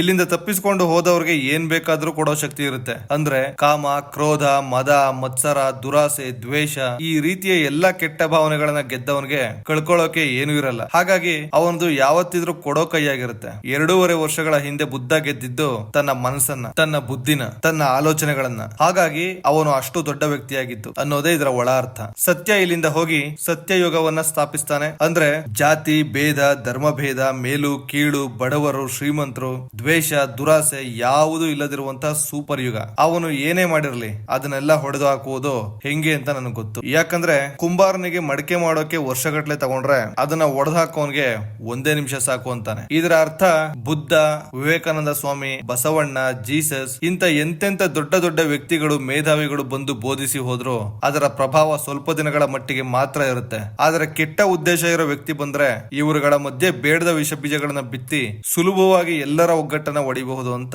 ಅದಕ್ಕೆ ಉದಾಹರಣೆಯಾಗಿ ಕಲ್ಕಿ ಸತ್ಯನ ಜನಗಳ ಹತ್ರ ಹೋಗಿ ಅವರಲ್ಲಿ ಮತ್ತೆ ನಾಯಿಗೂ ಒಂದು ಜಾತಿ ಅಂತ ಇರುತ್ತೆ, ನಿಮಗಿಲ್ವಾ ಅಂತ ಜಾತಿಯ ಬೀಜ ಬಿತ್ತಿ, ಧರ್ಮ ಗೊತ್ತಿಲ್ಲದೆ ಇರೋ ನೀವೆಲ್ಲ ಮನುಷ್ಯರ ಅಂತ ಏನೇನೋ ಹೇಳಿ ಅವರ ತಲೆ ಕೆಡಿಸಿ ಮತ್ತೆ ಎಲ್ಲ ಹದಗೆಡಿಸಿ, ನಿಮಗೆ ಧೈರ್ಯ ಇದ್ರೆ ದೇವರೇ ಇಲ್ಲ ಅನ್ನೋದಾದ್ರೆ ಈ ದೇವರನ್ನ ತುಳ್ಕೊಂಡು ಹೋಗಿ ಅಂತ ಧರ್ಮಗಳ ಸಿಂಬಲ್ ಇರೋ ಬ್ಯಾನರ್ ನ ಹಾಕಿ ಹೋಗ್ಬಿಡ್ತಾನೆ. ಆಗ ಸತ್ಯ ಬಂದು, ನಾನು ಇದರ ಮೇಲೆ ನಡ್ಕೊಂಡು ಹೋಗ್ತೀನಿ, ಆದ್ರೆ ನೀವು ಅನ್ಕೊಂಡಂಗೆ ನಮ್ಮನ್ನ ಸೃಷ್ಟಿಸಿರೋ ದೇವರನ್ನ ನಾನು ತುಳ್ಕೊಂಡು ಹೋಗಿ ಅವಮಾನಿಸ್ತಿಲ್ಲ, ಆದ್ರೆ ನಾವು ಸೃಷ್ಟಿಸಿರೋ ದೇವರುಗಳನ್ನ ತುಳಿಯೋದಕ್ಕೆ ನನಗೆ ಯಾವುದೇ ಹಿಂಜರಿಕೆ ಇಲ್ಲ ಅಂತ ಅದ್ರ ಮೇಲೆ ಕಾಲು ಇಡೋದಕ್ಕೆ ಹೋಗ್ತಿದ್ದಂಗೆ ಮತ್ತೆ ಧರ್ಮದ ಅಮಲು ತುಂಬಿದ ಜನರು ಸತ್ಯನಿಗೆ ಕಲ್ಲು ಹೊಡೆದು ಸಾಯಿಸ್ಬಿಡ್ತಾರೆ. ಸತ್ಯನ ಮಾತು ಕೇಳದೆ ಕಲ್ಕಿಯ ಮಾತಿಗೆ ಕಿವಿಗೊಟ್ಟಿದ್ದಕ್ಕೆ ಸಮಾಜ ಮುಂದೆ ಇಂತ ಘೋರ ಪರಿಸ್ಥಿತಿಯನ್ನ ಎದುರಿಸಬೇಕಾಗತ್ತೆ. ಒಂದು ಬಾಳೆಹಣ್ಣಿಗೂ ಒಂದು ತುತ್ತು ಅನ್ನಕ್ಕೂ ಕಿತ್ತಾಡೋ ಪರಿಸ್ಥಿತಿ ಬರುತ್ತೆ. ಇಂತ ಪರಿಸ್ಥಿತಿ ಬಂದಿದ್ರು ಯುವಕರು ಕ್ರಿಕೆಟ್ ನೋಡ್ಕೊಂಡು ಅದರ ಬಗ್ಗೆ ತಲೆ ಕೆಡ್ಸ್ಕೊಂಡಿದ್ದಾರೆ. ನ್ಯೂಸ್ ಗಳಲ್ಲಿ ನಮ್ಮ ದೇಶಕ್ಕೆ ಆ ವೆಪನ್ ಖರೀದಿ ಮಾಡಿದ್ದಾರೆ, ಈ ವೆಪನ್ ಖರೀದಿ ಮಾಡಿದ್ದಾರೆ ಅನ್ನೋ ಸುದ್ದಿಗಳಲ್ಲೇ ಖುಷಿ ಪಡ್ತಿದ್ದಾರೆ. ಈಗ ಜನರಿಗೆ ತಮ್ಮ ಮೂಲಭೂತ ಸೌಕರ್ಯದ ಮುಂದೆ ಬೇಡದೇ ಇರೋ ವಿಷಯಗಳ ಮೇಲೇನೆ ಗಮನ ಜಾಸ್ತಿ. ನೀವಿಲ್ಲಿ ಗಮನಿಸಬಹುದು, ಎಲ್ಲರೂ ಮಾಸ್ಕ್ ಹಾಕಿದ್ದಾರೆ, ಮತ್ತೆ ಹಾಕೊಳ್ಳಕ್ಕೆ ಬಟ್ಟೆನೂ ಇಲ್ಲ, ತಿನ್ನೋ ಊಟಕ್ಕೂ ಒದ್ದಾಡ್ತಿದ್ದಾರೆ. ಈ ಮಾಸ್ಕ್ ಹಾಕಿರೋದ್ರ ಅರ್ಥ ನಮಗೆ ಉಚಿತ ಆಸ್ಪತ್ರೆ ಇಲ್ಲ, ಮತ್ತೆ ಜಾತಿ ಆಧಾರದ ಮೇಲೆ ಅನ್ನವನ್ನ ಕೊಡ್ತಿದ್ದಾರೆ. ಈ ಜಾತಿಗಳ ಮುದ್ರೆಯನ್ನ ಎಲ್ಲರ ಅಂಡ ಮೇಲೂ ಹಾಕ್ತಿದ್ದಾರೆ. ಇಲ್ಲೊಬ್ಬ ಈ ರೈಸ್ ಬಾಲ್ 450 ಗ್ರಾಮ್ ಇರಬೇಕಿತ್ತು, ಆದ್ರೆ 250 ಗ್ರಾಮ್ ಇದೆ ಅಂತ ಜನಗಳನ್ನ ಸೇರಿಸಿ ಪ್ರೊಟೆಸ್ಟ್ ಮಾಡ್ತಿದ್ದಾನೆ. ಆದ್ರೆ ಇಲ್ಲಿ ರೈಸ್ ಬಾಲ್ ನ ಎಷ್ಟು ಗ್ರಾಮ್ ಕಡಿಮೆ ಕೊಟ್ಟಿದ್ದಾರೆ ಅನ್ನೋದು ಮುಖ್ಯ ಅಲ್ಲ, ನಮ್ಮ ಜನಗಳನ್ನ ಯಾವ ಪರಿಸ್ಥಿತಿಯಲ್ಲಿ ಇಟ್ಟಿದ್ದಾರೆ ಅನ್ನೋದು ಮುಖ್ಯ. ಹೆಲ್ತ್, ಎಜುಕೇಶನ್ ಮತ್ತೆ ಉದ್ಯೋಗ, ಇನ್ಫ್ರಾಸ್ಟ್ರಕ್ಚರ್ ಈ ಯಾವುದರ ಬಗ್ಗೆನೂ ಪ್ರಶ್ನೆ ಮಾಡದೆ ಪುಟ್ಕೋಸಿಯಲ್ಲಿ ನಿಂತು ಈ ಪುಟ್ಕೋಸಿ ರೈಸ್ ಬಾಲ್ ತೂಕದ ಬಗ್ಗೆ ಪ್ರೊಟೆಸ್ಟ್ ಮಾಡ್ತಿದ್ದಾನೆ. ಇದರ ಅರ್ಥ ಸರ್ಕಾರ ಎಷ್ಟು ಒಳ್ಳೆ ಯೋಜನೆಗಳನ್ನ ಮಾಡ್ತಿದೆ ಅನ್ನೋದ್ರ ಮೇಲೆ ಫೋಕಸ್ ಮಾಡದೆ ಮಾಡಿರೋ ಕೆಟ್ಟ ಯೋಜನೆಗಳಲ್ಲಿ ಒಳ್ಳೆಯದು ಕೆಟ್ಟದನ್ನ ಹುಡುಕ್ತಿದ್ದಾರೆ. ಅದು ಅಲ್ಲದೆ ಈ ತರ ಧ್ವನಿ ಎತ್ತಿ ಮಾತಾಡೋನ್ನ ಮತ್ತೆ ಈ ಜನರು ನಮಗೆ ಇನ್ನೊಬ್ಬ ನಾಯಕ ಸಿಕ್ದ ಅನ್ನೋ ತರ ಅವನ ಕಡೆ ಜೈಕಾರ ಕೂಗ್ತಿದ್ದಾರೆ. ಇದರ ಅರ್ಥ ನಾವೆಲ್ಲರೂ ಧ್ವನಿ ಎತ್ತಿ ಮಾತಾಡೋರ ಹಿಂದೆ ಹೋಗ್ತೀವಿ ಹೊರತು ಇಂಡಿವಿಜುವಲ್ ಆಗಿ ಯಾರು ಧ್ವನಿ ಎತ್ತಲ್ಲ, ಪ್ರಶ್ನೆ ಮಾಡಲ್ಲ ಅನ್ನೋದು. ಇನ್ನೊಬ್ಬ ತಾನು ಓಡಾಡೋ ರೋಡ್ ಸರಿ ಇಲ್ಲ ಅಂದ್ರೂ ನಮ್ಮ ದೇಶದವರು ಮಂಗಳ ಗ್ರಹಕ್ಕೆ ಹೋಗ್ತಿದ್ದಾರೆ ಅಂತ ಹೆಮ್ಮೆ ಪಡ್ತಿದ್ದಾನೆ. ಮತ್ತೆ ಜನ smart phone, Bigg Boss, reels ಅದೋ ಎಂಟರ್ಟೈನ್ಮೆಂಟ್ ಗೆ ಜಾಸ್ತಿ ಒತ್ತನ್ನ ಕೊಡ್ತಾರೆ ಅನ್ನೋದನ್ನ ಇಲ್ಲಿ ತೋರಿಸಿದ್ದಾರೆ. ಇಷ್ಟೆಲ್ಲ ಆದ್ಮೇಲೆ ಕಲ್ಕಿ ತಾಯಿನ ಕರ್ಕೊಂಡು ಬಂದು ನೋಡಮ್ಮ ನಿನ್ನ ಈ ಸ್ಥಿತಿಗೆ ತಂದವ್ರನ್ನ ಯಾವ ಸ್ಥಿತಿಯಲ್ಲಿ ನಿಲ್ಸಿದ್ದೀನಿ ಅಂತ ತೋರಿಸ್ತಾನೆ. ಆಗ ಜನರೆಲ್ಲ ಧಿಕ್ಕಾರ ಕೂಗ್ತಾ ಇವನ ಕಡೆ ಬರ್ತಿದ್ರೆ ಧಿಕ್ಕಾರಕ್ಕಿಂತ ಅಧಿಕಾರಕ್ಕೆ ಬೆಲೆ ಜಾಸ್ತಿ ಅಂತ ಅವ್ರನ್ನೆಲ್ಲ ಶೂಟ್ ಮಾಡಿ ಸಾಯಿಸ್ತಾನೆ. ಅಂದ್ರೆ ನಾವು ನಮ್ಮನ್ನ ಆಳೋಕೆ ನಾಯಕ ಬೇಕು, ರಾಜ ಬೇಕು ಅನ್ನೋ ಮೈಂಡ್ ಸೆಟ್ ನ ಇಟ್ಕೊಂಡ್ರೆ ಒಂದೇ ಕಡೆ ವಾಲ್ತಿದ್ರೆ ಒಂದು ದಿನ ಅವರು ಸರ್ವಾಧಿಕಾರಿಯಾಗಿ ಬಂದು ಏನು ಬೇಕಾದ್ರೂ ಮಾಡೋ ಶಕ್ತಿಯನ್ನ ಪಡ್ಕೋತಾರೆ. ಆ ಸಮಯದಲ್ಲಿ ನಮ್ಮ ಕೈಲಿ ಏನು ಇರಲ್ಲ ಅಂತ ಅರ್ಥ. ಸೊ ಇಷ್ಟೊತ್ತು ಸಿನಿಮಾದಲ್ಲಿ ನಡೆದಿದ್ದು ಉಪೇಂದ್ರ ಅವರು ರೆಡಿ ಮಾಡ್ತಿದ್ದ ಸ್ಕ್ರಿಪ್ಟ್. ಇದೇನಿದು ಕತೆ ಹೀಗೆ ಹೋಗ್ತಿದ್ಯಲ್ಲ, 10 ವರ್ಷದ ಹಿಂದೆ ನಮ್ಮ ದೇಶ ಎಷ್ಟು ಚೆನ್ನಾಗಿ ಬೆಳೆದಿರುತ್ತೆ ಅಂತ ನನ್ನ ಸಿನಿಮಾದಲ್ಲಿ ನಾನೇ ತೋರಿಸಿದ್ದೇನೆ, ಅಂತದ್ರಲ್ಲಿ ಈ ಕಥೆಯಲ್ಲಿ ಎಲ್ಲ ಉಲ್ಟಾ ಪಲ್ಟಾ ಆಗ್ತಿದ್ಯಲ್ಲ. ನಾನು ಸೃಷ್ಟಿ ಮಾಡಿರೋ ಕಲ್ಕಿ ಕ್ಯಾರೆಕ್ಟರ್ ನನ್ನ ಬರವಣಿಗೆನೆ ಓವರ್ಟೇಕ್ ಮಾಡ್ಕೊಂಡು ಹೋಗ್ತಿದ್ಯಲ್ಲ, ನಾನು ಇದನ್ನ ಅನ್ಕೊಂಡಿಲ್ಲ ಅಂತ ಪೇಪರ್ ನ ಹರಿಯೋಕೆ ಹೋದಾಗ ಆ ಕಥೆಯಲ್ಲಿದ್ದ ಕಲ್ಕಿ ಕ್ಯಾರೆಕ್ಟರ್ ಕಥೆ ಕರೆಕ್ಟ್ ಆಗಿ ಹೋಗ್ತಿದೆ. ನೀನು ಏನೇನ್ ಅನ್ಕೊಂಡ್ರು ಕೊನೆಗೆ ಆಗೋದು ಇದೇ ರಿಯಾಲಿಟಿ. ಜನ ಎಲ್ಲಿವರೆಗೂ ಅವ್ರಿಗೆ ಸಂಬಂಧ ಇಲ್ಲದೆ ಇರೋ ವಿಷಯದಲ್ಲಿ ಕಳೆದು ಹೋಗ್ತಾರೋ ಅಲ್ಲಿವರೆಗೂ ಜನಗಳಿಗೆ ಇದೇ ಗತಿ. ಅಂದ್ರೆ ಈ celebrities controversies, politicians controversies, Bigg Boss, Instagram reels, porn ಈ ರೀತಿ ಬೇಡದೇ ಇರೋ ವಿಷಯದಲ್ಲೆಲ್ಲ ಕಳೆದು ಹೋದ್ರೆ ಜನಗಳಿಗೆ ಇದೇ ಗತಿ ಅಂತ. ಜನಗಳಿಗೆ ನಾವು ಕಟ್ಟಿರುವ ಟ್ಯಾಕ್ಸ್ ಎಲ್ಲೋಗ್ತಿದೆ ಅಂತಾನೆ ಗೊತ್ತಿಲ್ಲ, ಅವ್ರಿಗೆ ಅದು ಬೇಕಾಗೂ ಇಲ್ಲ. ಜನಗಳು ಉಳಿತಾಯ ಮಾಡಿ ಬ್ಯಾಂಕ್ ಅಲ್ಲಿ ಹಣ ಇಟ್ರೆ ಆ ಹಣಕ್ಕೆ 5-6% ಬಡ್ಡಿ ಕೊಟ್ಬಿಟ್ಟು ದೊಡ್ಡ ದೊಡ್ಡ ಕಂಪನಿಗಳಿಗೆ ಲೋನ್ ಕೊಡ್ತಾರೆ. ಅವರು ಅದರಲ್ಲಿ ಮಾಡಿದ ಲಾಭನ ಬಂಡವಾಳನ ಎಲ್ಲಾ ಸೇರಿಸಿ ಹೊಡ್ಕೊಂಡು ವಿದೇಶಕ್ಕೆ ಹೋಗ್ತಾರೆ. ಬಡವರು ಬಡವರಾಗೆ ಉಳಿತಾರೆ, ಶ್ರೀಮಂತರು ಶ್ರೀಮಂತರಾಗ್ತಾನೆ ಹೋಗ್ತಾರೆ. ಈಗಲೂ ಎಷ್ಟೋ ಜನಕ್ಕೆ ತಿನ್ನೋಕೆ ಊಟ ಇಲ್ಲ, ಉಡೋಕೆ ಬಟ್ಟೆ ಇಲ್ಲ, ಕುಡಿಯೋಕೆ ಒಳ್ಳೆ ನೀರು ಇಲ್ಲ. ಇವರಿಗೆಲ್ಲ ಮೊದಲು ಮೂಲ ಸೌಕರ್ಯ ಒದಗಿಸೋದನ್ನ ಬಿಟ್ಟು ನಾವು ಅಷ್ಟು ಬಾಂಬ್ ಪರ್ಚೇಸ್ ಮಾಡಿದ್ವಿ, ಇಷ್ಟು ಯುದ್ಧ ವಿಮಾನಗಳನ್ನ ಪರ್ಚೇಸ್ ಮಾಡಿದ್ವಿ ಅಂತ ಬೊಗಳ ಬಿಡ್ತಾ ಸಾವಿರಾರು ಸಮಸ್ಯೆಗಳಿದ್ರು ಅವನ್ನೆಲ್ಲ ಮೀಡಿಯಾ ಉಪಯೋಗಿಸಿ ಬೇಡದೇ ಇರೋ ಬೇರೆ ಬೇರೆ ಸುದ್ದಿಗಳನ್ನ ಪ್ರಚಾರ ಮಾಡಿಸಿ ಜನರ ಯೋಚನೆಯ ದಿಕ್ಕನ್ನ ಬದಲಾಯಿಸಿ ಅಷ್ಟು ಸಾಲಲ್ಲ ಅಂತ ಈ ರಾಜಕಾರಣಿಗಳ ದೇಶಗಳ ನಡುವೆ, ರಾಜ್ಯಗಳ ನಡುವೆ ಜಾತಿ ಧರ್ಮ ಅನ್ನೋ ವಿಷ ಬೀಜನ ಬಿತ್ತಿ ತಮ್ಮ ತಮ್ಮ ಬೇಳೆನ ಬೇಯಿಸ್ಕೋತಾರೆ. ಮತ್ತೆ ಇದೆಲ್ಲ ನಮ್ಮ ಜನಗಳಿಗೆ ಗೊತ್ತಿಲ್ಲ ಅಂತ ಅಲ್ಲ, ಗೊತ್ತಿದ್ರು ಜನರು ಅವರಿಗೆ ಬೇಡದೇ ಇರೋ ಕಥೆಗಳಲ್ಲೇ ಕಳೆದು ಹೋಗ್ತಾರೆ. ಅಂದಾಗ ಹಾಗಾದ್ರೆ ನಾನು ಕಥೆನೇ ಮಾಡಲ್ಲ, ನಡೀತಿರೋದನ್ನ ರಿಯಲ್ ಆಗಿ ಜನರಿಗೆ ತೋರಿಸ್ಬಿಡ್ತೀನಿ. ಅದ್ರ ಹಿಂದೆ ಇರೋ ಸತ್ಯನ ನಮ್ಮ ಜನ ಅರ್ಥ ಮಾಡ್ಕೋತಾರೆ, ಯಾಕಂದ್ರೆ ನನಗೆ ಗೊತ್ತು ನಮ್ಮ ಜನ ಬುದ್ಧಿವಂತರು ಅಂತ ಹೇಳಿ ಆ ಸ್ಕ್ರಿಪ್ಟ್ ಪೇಪರ್ ಎಲ್ಲ ಹರಿದು ಬಿಸಾಕ್ತಾನೆ. ಇದನ್ನೆಲ್ಲ ನೋಡಿದಾಗ ರಿವ್ಯೂ ರೈಟರ್ ಗೆ ಗೊತ್ತಾಗುತ್ತೆ ಉಪೇಂದ್ರ ಅವರು ಇಲ್ಲಿ ಬರ್ದಿರೋ ಕಥೆನ ಸಿನಿಮಾನೇ ಮಾಡಿಲ್ಲ, ಸುಮ್ಮನೆ ಇರೋದನ್ನ ಇದ್ದಂಗೆ ತೋರಿಸ್ಬಿಟ್ಟಿದ್ದಾರೆ. ಸತ್ಯನ ಒಪ್ಕೊಂಡು ಬದಲಾವಣೆ ಬೇಕು ಅಂತ ಬಯಸಿದ ಜನ ಫೋಕಸ್ ಸಿಕ್ತು ಅಂತ ಎದ್ದು ಆಚೆ ಹೋಗ್ತಿದ್ದಾರೆ. ನಮ್ಮ ಸತ್ಯನ ನಮಗೆ ತೋರಿಸಿದ್ದಕ್ಕೆ ಅರ್ಗಿಸ್ಕೊಳ್ಳೋಕೆ ಆಗದವರು ಫಿಲಂ ಚೆನ್ನಾಗಿಲ್ಲ, ಈ ಫಿಲಂ ನ ಬ್ಯಾನ್ ಮಾಡಿ ಅಂತ ಪ್ರೊಟೆಸ್ಟ್ ಮಾಡ್ತಿದ್ದಾರೆ ಅಂತ. ವೀಕ್ಷಕರೇ, ಈ UA ಸಿನಿಮಾದಲ್ಲಿ ಉಪೇಂದ್ರ ಅವರು ಏನು ಹೇಳೋದಕ್ಕೆ ಹೊರಟಿದ್ದಾರೆ ಅಂತ ಕೊನೆಯದಾಗಿ ಒಂದು ಪ್ಯಾರಾಗ್ರಾಫ್ ಅಲ್ಲಿ ಹೇಳ್ಬಿಡ್ತೀನಿ. ಪ್ರಕೃತಿ ಅಂದ್ರೆ ನಮ್ಮ ಭೂಮಿ, ಮರಗಳು, ಪ್ರಾಣಿ ಪಕ್ಷಿಗಳು ಇವೆಲ್ಲದನ್ನು ಕಾಪಾಡೋದು ನಮ್ಮ ಹೊಣೆ, ಅವೇ ನಮ್ಮ ಸಿರಿ ಸಂಪತ್ತು. ಮತ್ತೆ ಚುನಾವಣೆ ಅಂತ ಬಂದಾಗ ನಮ್ಮೆಲ್ಲರ ಮನಸ್ಥಿತಿಗಳು ಬದಲಾಗಬೇಕು. ನಮ್ಮನ್ನ ಆಳ್ವಿಕೆ ಮಾಡೋಕೆ ಒಬ್ರು ಬೇಕು ಅನ್ನೋ ಚಿಂತನೆ ಬದಲಾಗಬೇಕು. ಇಲ್ಲಿ ನಾವೆಲ್ಲರೂ ರಾಜರೇ, ನಮಗೆ ಬೇಕಾಗಿರೋದು ನಮಗೆ ಸೇವೆ ಮಾಡುವಂತ ಸೇವಕ. ಆದ್ರೆ ದುರಾದೃಷ್ಟವಶಾತ್ ನಾವು ನಾಯಕ ಬೇಕು ಅಂತೀವಿ. ಇದನ್ನ ಅವರು ಸಿನಿಮಾ ಮತ್ತೆ ತಮ್ಮ ಪ್ರಜಾಕೀಯ ಪಕ್ಷದ ಸಿದ್ಧಾಂತದಲ್ಲೂ ಹೇಳಿದ್ದಾರೆ. ಸತ್ಯ ಆ ನಿಗೂಢ ಜಾಗದಿಂದ ಆಚೆ ಬಂದಲ್ಲ, ಅದು ನಮ್ಮ ಜೀವನ, ನಮ್ಮ ಆಲೋಚನಾ ಶಕ್ತಿಯನ್ನ ಸೂಚಿಸುತ್ತೆ. ನಮ್ಮ ಜೀವನದಲ್ಲಿ ಬರುವಂತಹ ಕಷ್ಟ, ನೋವು, ಅಡಚಣೆಗಳು, ಬೇಡದ ವಿಷಯಗಳು, ಡಿಸ್ಟರ್ಬೆನ್ಸ್, ಡಿಸ್ಟ್ರಾಕ್ಷನ್ಸ್ ಇಂಥವನ್ನೆಲ್ಲ ತಲೆಗೆ ಕೆಲಸ ಕೊಟ್ಟು ಅವನ್ನೆಲ್ಲ ಮೀರಿ ಬರಬೇಕು. ಅದೇ ಜೀವನದ ಎನ್ಲೈಟ್ಮೆಂಟ್ ಅಂದ್ರೆ ಜ್ಞಾನೋದಯ. ಮತ್ತೆ ಈಗಿನ ಜನರೇಷನ್ ಬೇಡದೇ ಇರೋ ಕಾಂಟ್ರವರ್ಸೀಸ್, ಬೇರೆಯವರ ಪರ್ಸನಲ್ ವಿಷಯಗಳು ಮತ್ತೆ ರಾಜಕಾರಣಿಗಳು ನಮ್ಮ ಚಿಂತನೆನ ಡೈವರ್ಟ್ ಮಾಡೋಕೆ ಮಾಡುವಂತ ಟ್ರಿಕ್ಸ್ ಗೆ ನಾವು ಬಲಿಯಾಗಬಾರದು. ನಾವು ಅವ್ರಿವ್ರನ್ನ ನಮ್ಮ ನಾಯಕ, ನಮ್ಮ ಹೀರೋ, ಹಾಗೆ ಹೀಗೆ ಅಂತ ಹಿಂದೆ ಹೋಗೋದ್ರ ಬದಲು ನಮ್ಮ ಲೈಫ್ ನ ನಾವು ಫೋಕಸ್ ಮಾಡಬೇಕು. ಆ ಫೋಕಸ್ ಸಿಕ್ತಾಗ ಸಾಮಾನ್ಯ ಜನರು ಬೆಳೆಯೋದಕ್ಕೆ ಸಾಧ್ಯ ಆಗೋದು. ಈ ಜಾತಿ, ಧರ್ಮ, ಮೇಲು ಕೀಳು, ಬಡವ ಶ್ರೀಮಂತ ಅನ್ನೋ ಭೇದ ಭಾವ ಎಲ್ಲ ಬಿಡಬೇಕು. ಹೀಗೆ ಆಲ್ಮೋಸ್ಟ್ ಇಡೀ ಸಿನಿಮಾವನ್ನ ಕಥೆನೇ ಇಲ್ಲದೆ ಸಿಂಬಾಲಿಕ್ ಆಗಿ ರೆಪ್ರೆಸೆಂಟ್ ಮಾಡಿದ್ದಾರೆ. ದೇಶದಲ್ಲಿ ಎಲ್ಲರೂ ಒಗ್ಗಟ್ಟಿದ್ದಾಗ ಮಾತ್ರ ನಮ್ಮನ್ನ ನಾಶ ಮಾಡೋಕೆ ತಾನು ದೇವರು ಅಂತ ಹೇಳ್ಕೊಂಡು ಬರೋ ಕಲ್ಕಿ ಅಂತವರು ನಮ್ಮನ್ನ ಏನು ಮಾಡಕ್ಕಾಗಲ್ಲ ಅನ್ನೋದೇ ಈ ಸಿನಿಮಾದ ಸ್ವಾರಸ್ಯ. ನನಗೆ ಅನ್ಸಿದ್ದು, ತೋಚಿದ್ದು, ಅರ್ಥ ಮಾಡ್ಕೊಂಡಿದ್ದು ಎಲ್ಲವನ್ನ ನಿಮ್ಮ ಮುಂದೆ ಇಟ್ಟಿದ್ದೇನೆ. ಇದರಲ್ಲಿ ಯಾವ್ದಾದ್ರು ಮಿಸ್ ಆಗಿದ್ರೆ ಅಥವಾ ನಾನು ಅರ್ಥ ಮಾಡ್ಕೊಂಡಿರೋದ್ರಲ್ಲಿ ನಿಮಗೇನಾದ್ರೂ ಬೇರೆ ಅರ್ಥ ಆಗಿದ್ರೆ ದಯವಿಟ್ಟು ಕಮೆಂಟ್ ಮೂಲಕ ತಿಳಿಸಿ. ನಮಸ್ಕಾರ ವೀಕ್ಷಕರೇ, ವಿಡಿಯೋ ಇಷ್ಟ ಆಗಿದ್ರೆ ದಯವಿಟ್ಟು ಒಂದು ಲೈಕ್ ಮತ್ತೆ ಕಮೆಂಟ್ ಮಾಡೋದ್ರ ಮೂಲಕ ಪ್ರೋತ್ಸಾಹ ನೀಡಿ. ಹೀಗೆ ನಾನು ಅಪ್ಲೋಡ್ ಮಾಡುವ ಪ್ರತಿಯೊಂದು ವಿಡಿಯೋ ನಿಮ್ಮನ್ನ ತಲುಪಬೇಕಂದ್ರೆ ಈ ಕೂಡಲೇ ಸಬ್ಸ್ಕ್ರೈಬ್ ಮಾಡ್ಕೊಳ್ಳಿ.